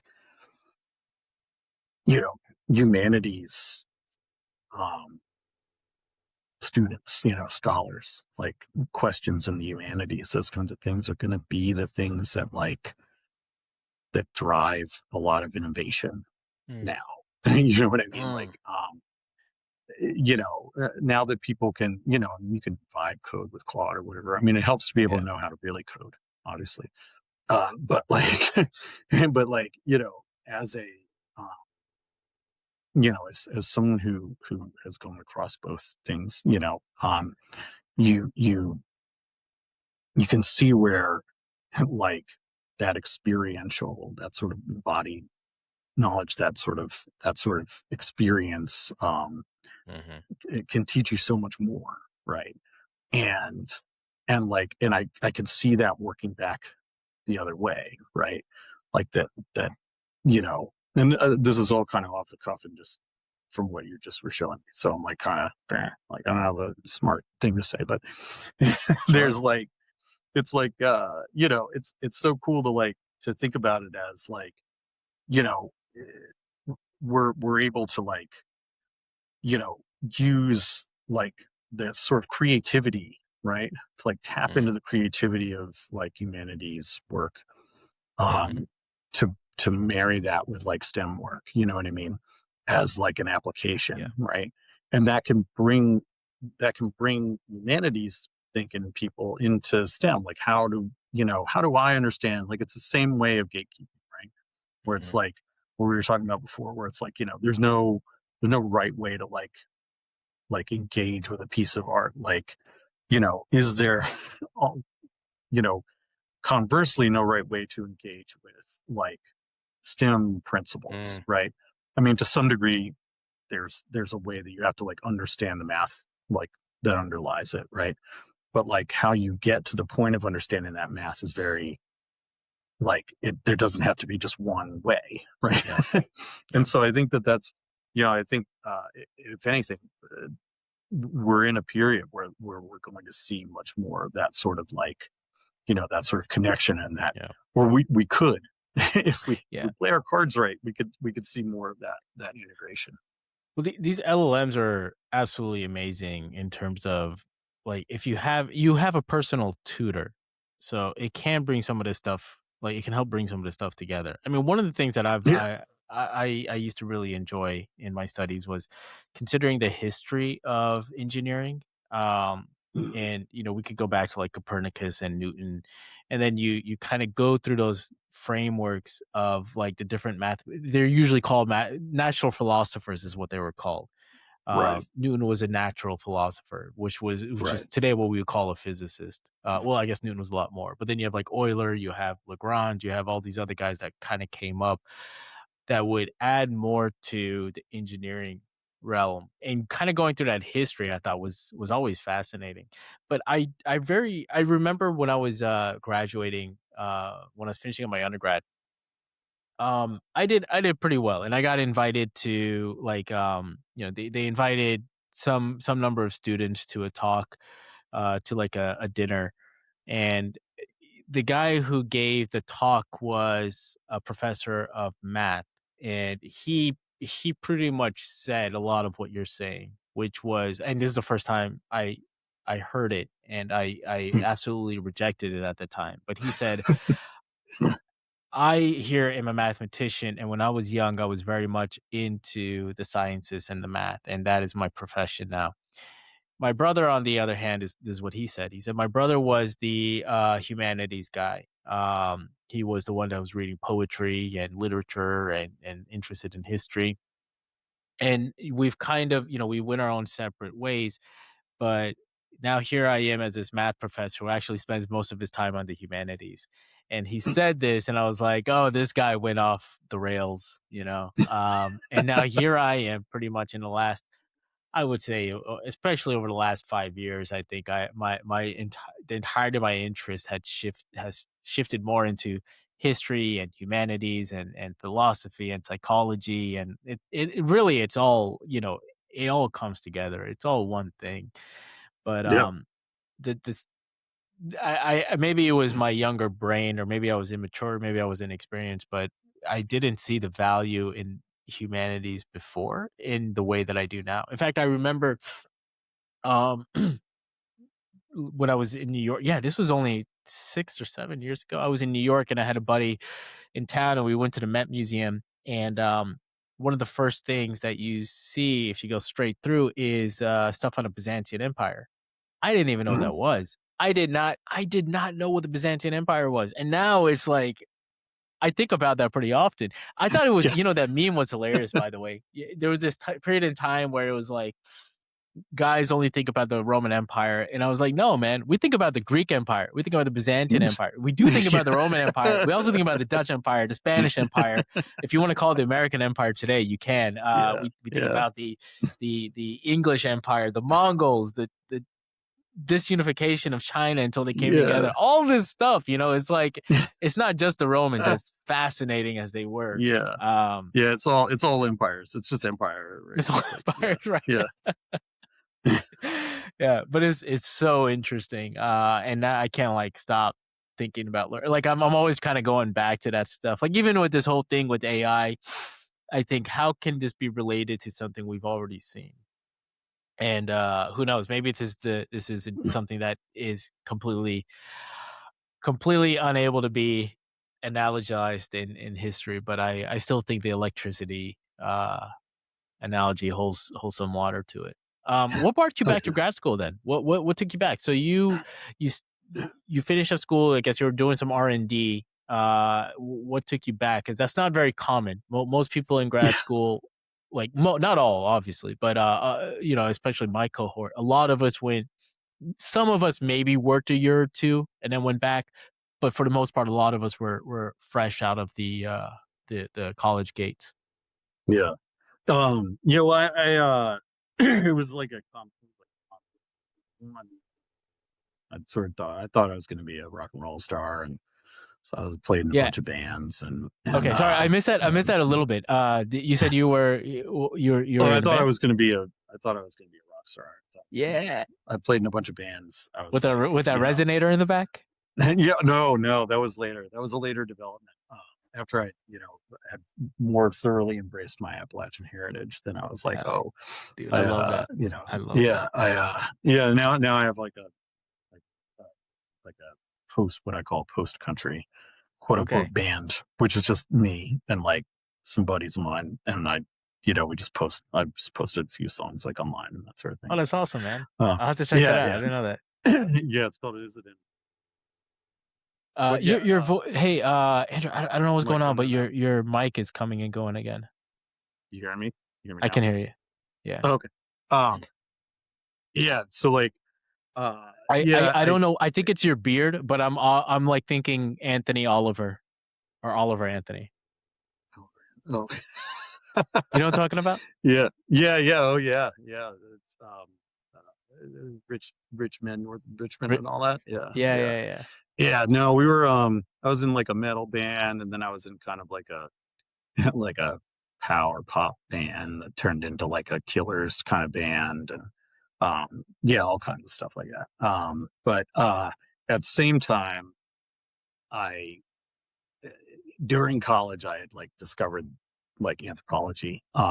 Like I Mm, took an anthropology course like to fulfill a requirement, and I was like, oh shit, like this explains a lot of stuff. And mhm, like, um, and at the time I had this like problem with philosophy, where I was just like, man, so much of this is like we already do this in like science, and we don't need to, we're reading like Critique of Pure Reason and talking about time, right? And I'm like, but you could just read like the brief history of time, mhm, right? Like where we talk about actual physics of mhm. time. And so then I stumbled into anthropology, and so my backup plan was always like, oh, I'm going to be an anthropologist. So when playing music didn't really work out, uh, I had luckily been working in these labs the whole time, so I was able to, craft that into the narrative of like, I pulled myself up on bootstraps basically into, being a scientist. And so then, that was, uh, I went to grad school. Uh, Basically, I had always sort of known that I would eventually go to grad school for anthropology, if like, again, like if being a rock star didn't pan out. Did you Um, do you know who Brian May is? yes, yeah, Yeah, you sound yeah, like Brian May. I think he was a guitarist for yeah, Queen. Is that right? Was he the yeah. guitarist? He's the guitarist from Queen. Yeah, Yeah, he's an astrophysicist. Yeah, yeah. yeah, something like that, but much less impressive. um, far far less impressive.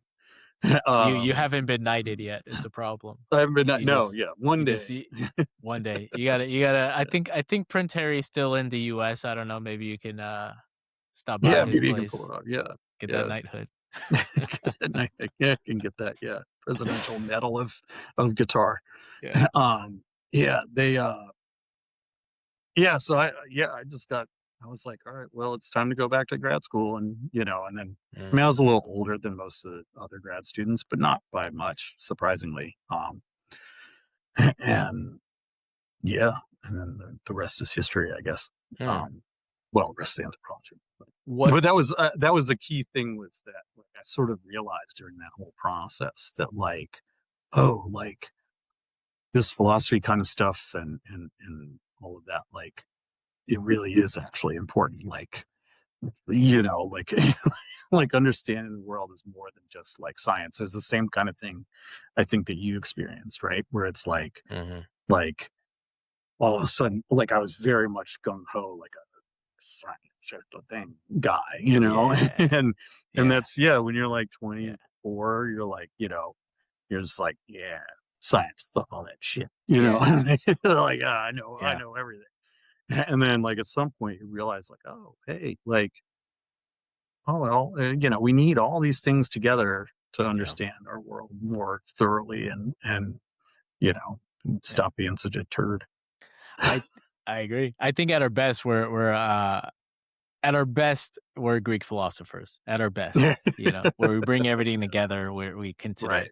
Well, I guess I Yeah. mean, it's interesting. It's kind of like I think at that time there was this the cultural perception was that everything is interrelated, and then I guess I don't know when, but at least in the modern age, maybe it is after Enlightenment, everything was separated. And I feel like at least in my head, everything is coming back together again. So Yeah. it's sort of like the interconnectedness is coming back. Yeah. Um, That's what we need. We need people to bring stuff together. yeah. Yeah. Did you study at all? I think we spoke briefly about this, but in your anthropology class, did you guys talk at all about Napoleon Chagnon, the guy who went down to South America and spent a lot of time with the Yanomono tribe? And he Yeah. had Oh that boy. book. The two, I think the title of the book was something. It was Noble Savages. It was Noble Savages, and then the subtitle was "My Time Spent Between the Two Most Dangerous Tribes in the World: the Right. Yanomono tribe and anthropologists." Yeah. That's that's an accurate Yeah, right. it's a Yeah. it's it's a phenomenal. I very much enjoy that book. I don't even know how it popped up on my list, but I finally read it maybe in January this year, maybe end of last year. I was Mm. so enthralled. It's a long book, but I was so enthralled. I honestly I don't know what to say about it. There's so much. But I want to touch on the last bit of stuff that you got going on. And I think I want to call it memetics is what you're working on now, and we won't get into too many details because I know it's active work, but I want to start with this concept of phylogenetics, which I did not I Mm. had to look up, and I've got a picture up here on the screen. Um, this is I guess a graph, a phylogenetics graph or an evolutionary tree, and essentially it shows the evolution. This is in species, and it shows all the branches of an evolution of species. And there's one that's more specific to humans where it kicks off on the apes. Let's see if the apes are on this one. Oh yeah, humans. Okay. So it goes back to, well, I guess at the very beginning is that one single was it a DNA strand, the primordial soup theory. It starts with the DNA strand or something, and then that Yeah. kicks Oh, off. there's so many. Yeah, there's a bunch of different theories about it. I don't know if they've since like settled on any particular one, but there's one that's like Mm, MR or not M. RNA world where just RNAs were Mm, floating around, and then somehow that got put together into DNAs, and then there was DNA world, and then there were a bunch mhm. of other ones. So yeah, and yeah, somehow those all got worked in together. Yeah. But there's Yeah. this idea that we started from fish. They were and then we got to like amphibians, and then there was some break off the tetrapods, I guess, four Four limbs. legs. Yeah. Yeah,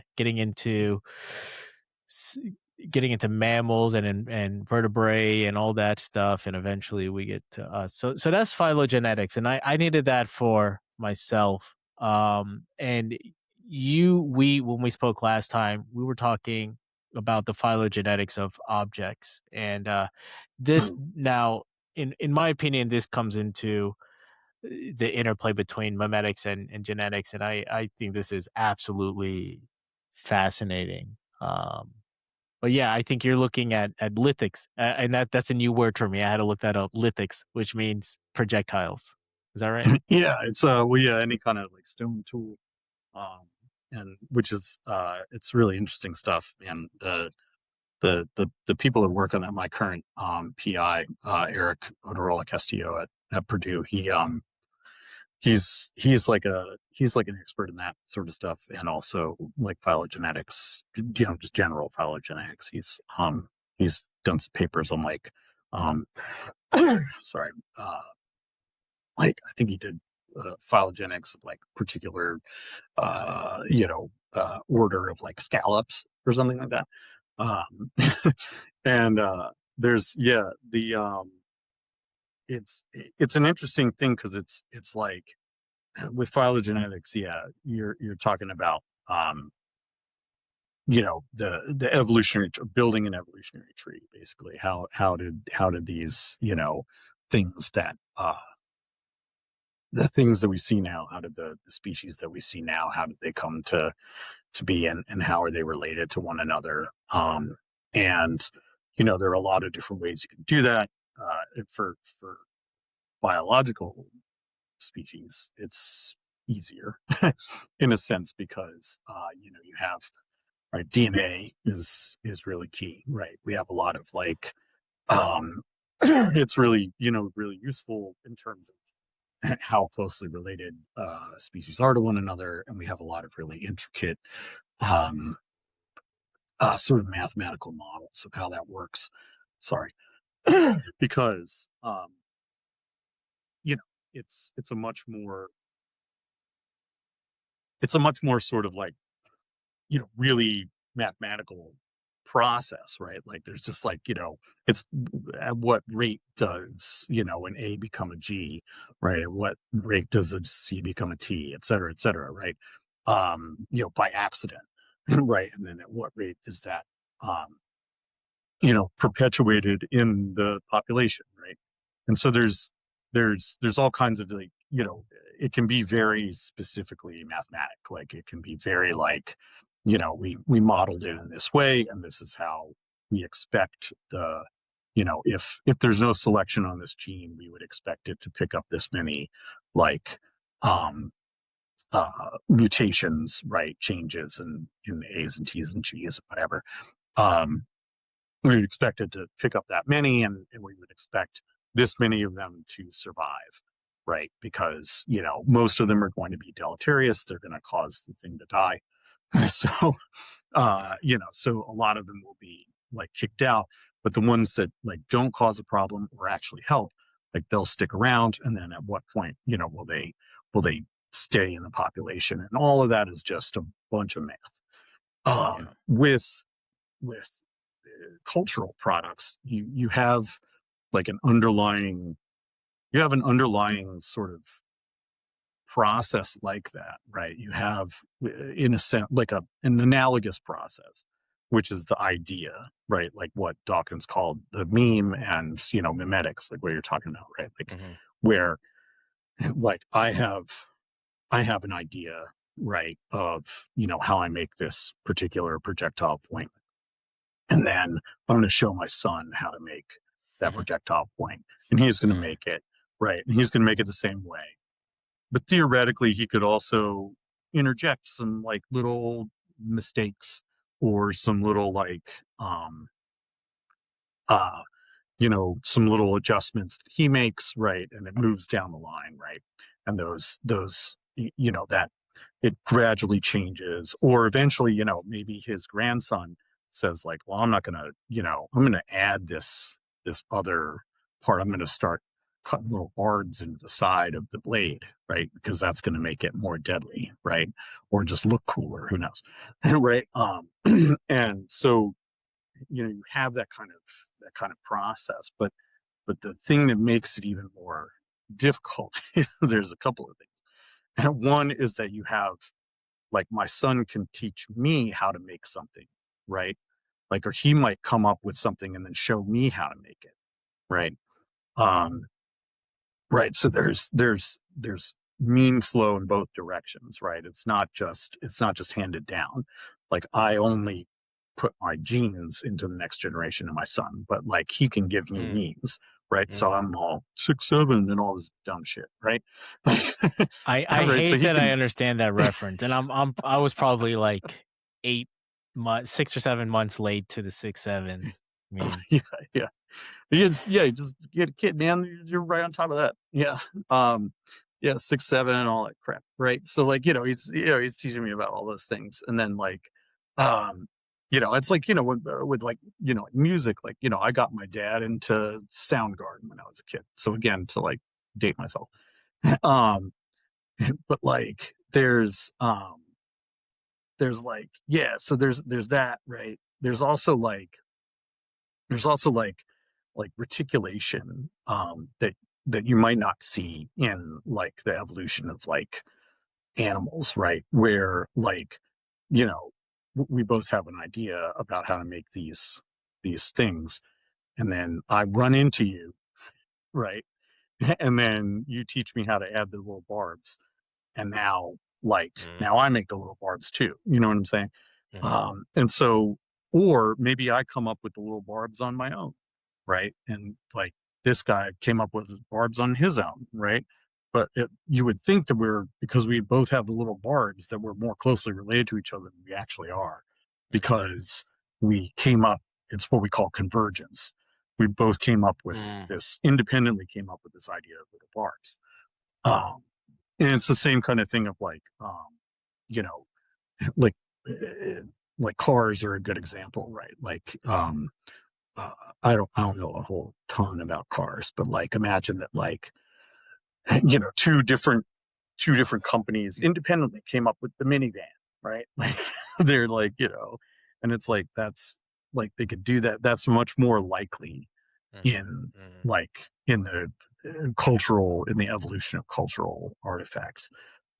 And so it makes it more difficult to sort of like sort out like what things are related to one another, um but at the end of the day, what's cool about it is the there's a sort of ontological problem, right? Which is, a classification problem, mm. which is that, like, in classic phylogenetics, I'm just rambling on at this point, so stop me. But I'm uh happy to hear the ramblings. To be yeah. honest, this is my favorite part of podcasts. Oh, good. Conversation in general, man. Just Good, because I like to just hop up ramble. hop up on that nicotine and let's fucking Yeah, go. let's. uh yeah, man, I'll put a couple more in. Yeah. uh This is the Zen talking now. Are you a this is Zen man, intro, or yeah. is it Yeah. or Zen, Zen? yeah, yeah. Zen, Zen's the way to go. Yeah, yeah, I'm trying to stop having so many of them, but it's not good for you. But yeah, there's this sort of ontological problem, right? This classification problem where it's like, what is a species? We have all these different concepts of like what species are, and what is it? What makes a species, right? mm, Like, and there's the one that is generally settled on among like people who deal with sexually reproducing organisms is the biological species concept, which is that uh, two populations are a different species if they can't like mate and produce viable offspring that could mate again, right? That I And didn't know that, and that's this is why I love talking to this is what I love about this. That's such a simple concept that never crossed my mind. But sometimes I ask myself, why are two dogs considered the same species when they look so different? And then you also have it's you there's some dogs that interbreed very naturally with one another, and yeah, it's very confusing to me. But that's it. That's interesting just to know that definition. yeah, and it's a great definition, but it's basically heuristic, right? Because there are all these examples of things that don't where it doesn't work, right? Like you can make a liger, right? Like everybody A li- accepts did that, you like did you just say liger? And am I correct that that's a lion and a tiger? yes, yeah. So you have like a Yeah. liger or whatever, So yeah. and This is what when I mentioned earlier. This is why when you go through like a PhD program or if you're an expert in anything, there's all these little ideas that is probably you don't think about this very much anymore. But for me, this is the first time I'm thinking about this, and it's just like I want a liger. I want a yeah, liger right now. I want a pet liger. I want to yeah, figure out. I did not know that was possible. Is that a real thing or is this just like a hypothetical yeah. I'm example? pretty sure it's a liger that's the one I'm thinking of. Yeah, is it liger? Is liger? Is can now I'm going to look it up. Can ligers Oh my god. reproduce? Male Hy- ligers are strictly sterile, but female ligers are capable of reproducing. So there you no. go. Bing, bang, boom. Okay. Hold on. I Yeah, gotta pull up an image yeah, of this. This is this is bonkers. Let's see if yeah. I They're can pretty find it. crazy looking too. I think Look they're, at that. yeah, Look at that. This looks like this this looks like AI generation. At what yeah. point are we gonna know the Oh difference between what's real and what's Oh yeah, look, and there's no here's telling. here's Yeah, here's a nice yeah. lovely couple that are about to get it on right here. Oh yeah, look at Uh that. Oh yeah, yeah. yeah, hot. Here I don't know if Um, this is foreplay or if this is fighting. I don't know what this is, but there's a little liger that's about to pop out in 9 months there's or so however long it much. takes. Who knew there was ligerworld.com and there was so many No. images from that? They're really into it. That's a lot, man. This is I know what I'm doing for the rest of the day. I'm gonna be looking Yeah, up liger videos and photos. yeah. Just ligers going crazy eating tourists. Oh my Um, god, this is yeah. amazing. So yeah, This is so amazing. you can make a liger, right? Yeah. So it doesn't quite work, right? But it works enough. Okay. Um, you know, Hercules, a famous liger named Hercules. Let's find him. Oh, Liger, Hercules the liger. oh, That's not. there he That's is. not. Yeah. Well, this is I think actual Hercules. Oh Oh, yeah, that's it's that supposed to. first one. Oh, Is that? there No, I is think this you're the right. guy? Yeah, it's that first one. Is that a Oh, it's person sitting on the? No. sitting on a tiger on a liger. Mm, It's a. I don't know. That might be AI. I don't know. It doesn't Hercules look the AI, but liger. yeah. No. Please be real. Please be real. Please be real. Please be real. Like, the I largest don't. non-obese liger is recognized by Not the Guinness obese. Book of World Records. I wonder if. 922 pounds, 11 feet long. Jeez. Shit. I wonder if they're often. I wonder if they often have genetic disabilities, and so they can't stick around for very long. Like, I mean, you did Oh, mention that yeah. there is a sterility issue with males. Yeah. Yeah, the males are sterile, yeah. Yeah. Um. Yeah. All Yeah, right. it's crazy, yeah. So yeah, it's like so you have this Yeah. 11 feet it's long. Hercules the liger is 11 feet long, which makes it the longest big cat in the world. It's so whoa. funny to me to think of tigers and lions as felines, as cats. Yeah, right. That's it. Look at Just put the that. little ball in the string for him. Jeez. Yeah. Get all you need is a laser pointer and Yeah, the laser you'll be pointer. safe. Yeah. Okay. What were we on about?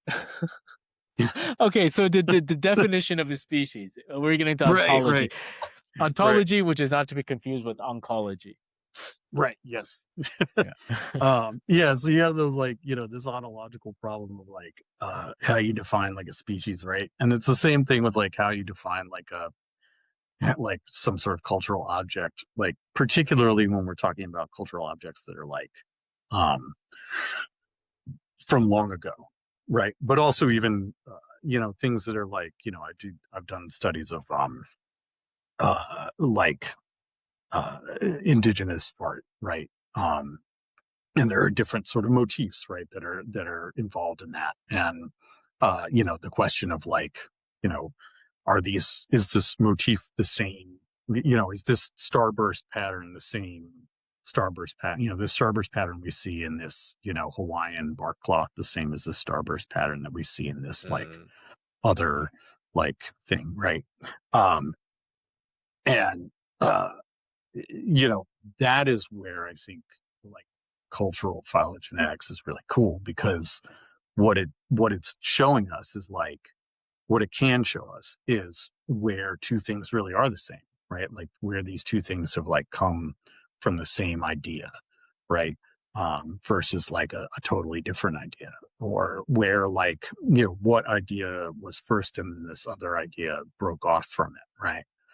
Um, and that it, in a sense, like that flow of ideas is really what the thing is, right? That's mm, what those objects are.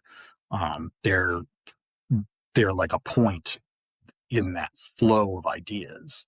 They're not like like a thing that we define, for us, right? Like whatever our like conception of what a particular like type of projectile point is, right? And there's like so many types of projectile points. Just holy shit. yeah. Like, and just so many of them, like all over the United States. Right. There's the Folsoms and the Clovises and the agate basins and the right and the hell gaps and and there's just like it's never ending. Um and Well, like, and sorry, what that completely went over my head. What is all that stuff? oh, it's all different types of projectile points like that, Uh, Paleo Indian groups created, okay. like, when they first moved into the Americas, right? Mm, And there's just like all these different types, and they're generally named for wherever they were first discovered, right? mm, So Folsom points were discovered in Folsom. Um, and but like you when you see those types like sort of spread geographically, you see them spread like temporally. Um, but like we're identifying it as a type, like as you know, contemporary people, right? We're looking at these things and saying like the fact that it's here in this time and it has this shape is what makes it this type, right? But mm, do those people phenomenologically, right, or whatever, experience that as a unique type of thing? Probably not, because they're not looking at it like in comparison to the mm, other types that are laying around, right? Like they don't yeah. know these people over here, right? Um, but like they know that thing is like a thing, right? Um, and so like I think cultural phylogenetics is cool because of the fact that it can really like help us understand like what makes a type of projectile point that, you know what I'm saying? Mm, Or like what makes like there's a woman who did a study of like skateboard decks, right? Like mm, what makes this particular skateboard deck, like, why is this skateboard deck different from this skateboard deck? And why are they two types of skateboard deck? Right. And then, that's a little bit more like these guys really did know about these skateboard decks, right? I'm not going to pretend to be like an expert on skateboard decks, but like, um, there's some like, you know, intentionality there that's maybe missing from like cultural artifacts. mm, Um, but it's a different way to look at like how we define things and how we, and I think that's really the the utility of it. So, Mhm. and what makes it I really w cool and fun to do. Yeah, I wonder how much of, like, these let's call it technology, like, I wonder how much of this projectile technology is shared via warfare. Because 'Cause I'm when I think about it like a projectile, I'm thinking it's either gonna be used for hunting or it's gonna be used for warfare. And, Right. like, I'm trying to think about this in terms of something that's more recent, and I wonder if it's fair if there are any analogies with something like, with a rifle. So the AK-47 popped up as like a very successful firearm in warfare during the Cold War, and that was like, this is one of the great the USSR inventions, and I think that I forgot what the American counterpart is, and I'm looking for it right now. I think it's like The an M16. M16, that's what, yeah, it's the M16. And, I wouldn't be surprised, we call it reverse engineering, and I'm sure this happened where Americans got some of the AKs, they took it back, they had like a R&D that said, "Hey, let's get something that doesn't jam, that fires well, that is fairly relatively light, aims well, Uh, doesn't I need think the much maintenance." M16 was none of those things, as I recall. As I recall, the M16 was terrible, terrible weapon that we sent these poor people What's out to die in the rice paddies with. What's the modern day American rifle that is like, or I don't even know if Oh it's god, is American that the actually. MP4 or something? Is that what they use It's a now? I'm almost certain it's an M something. Or M8? M M14? Is it M14? M maybe? Like, I Only mean, if I you had guess they asked me did. when I was a kid. Okay. Well, they kept I it could have been a modern, it could have been M14. I know, I mean, I think it's pretty common where when there's a successful, firearm, they keep the same name, but they just iterate on it hundreds and hundreds of Right. times. And so I Yeah. believe the modern M14 is like the answer to the old AK. Okay. That makes Um, sense. Yeah. Yeah. yeah, I could be off. I'm trying to find an armory that would have this. I must be 21 to enter. I wonder if they Oh, believe me if I just say I'm over 21. yeah. Yeah. Anyway, that's interesting, yeah. So some combination. I think you said you're focusing on South America, right? The Andeans, the Andes. Yeah, yeah, yeah. We're doing some work on both North American and South American. So we did some we're collecting some data right now on South American points because it's an interesting way too to sort of track like movement of people, right? Mm, So the you know the mm, yeah, so the peopling in the Americas a real sort of black box to some degree, and not entirely black box. yeah. The people who study it will be like, this guy, I don't know what he's talking about. But it's there's a lot of stuff that's sort of up in the air about it. So Okay. Very cool, man. Looking forward to that coming out. yeah, All right. Let's see. I think we're good. Anything else? cool. No, yeah, I think I'm good. All right. I'm gonna go to the Yeah, recording. Stick around for a second. If anyone wants yep. to follow some of your work, was the best way? I think I did find your website. I don't know. Well, it's different in academia, so you just publish. Yeah, well, I mean, andrewbeyond.com has my like most recent stuff, I think. All right. I should probably update that, but you can also like find me on, LinkedIn or whatever, Instagram or any of that stuff, X, all Cool. those various things. Yeah, and the El Greco paper is out in Science Advances, and then the work I did on uh, indigenous art that just came out in evolutionary behavioral sciences. So if you're interested in that, it's behind a paywall, but if you can, we can figure something out.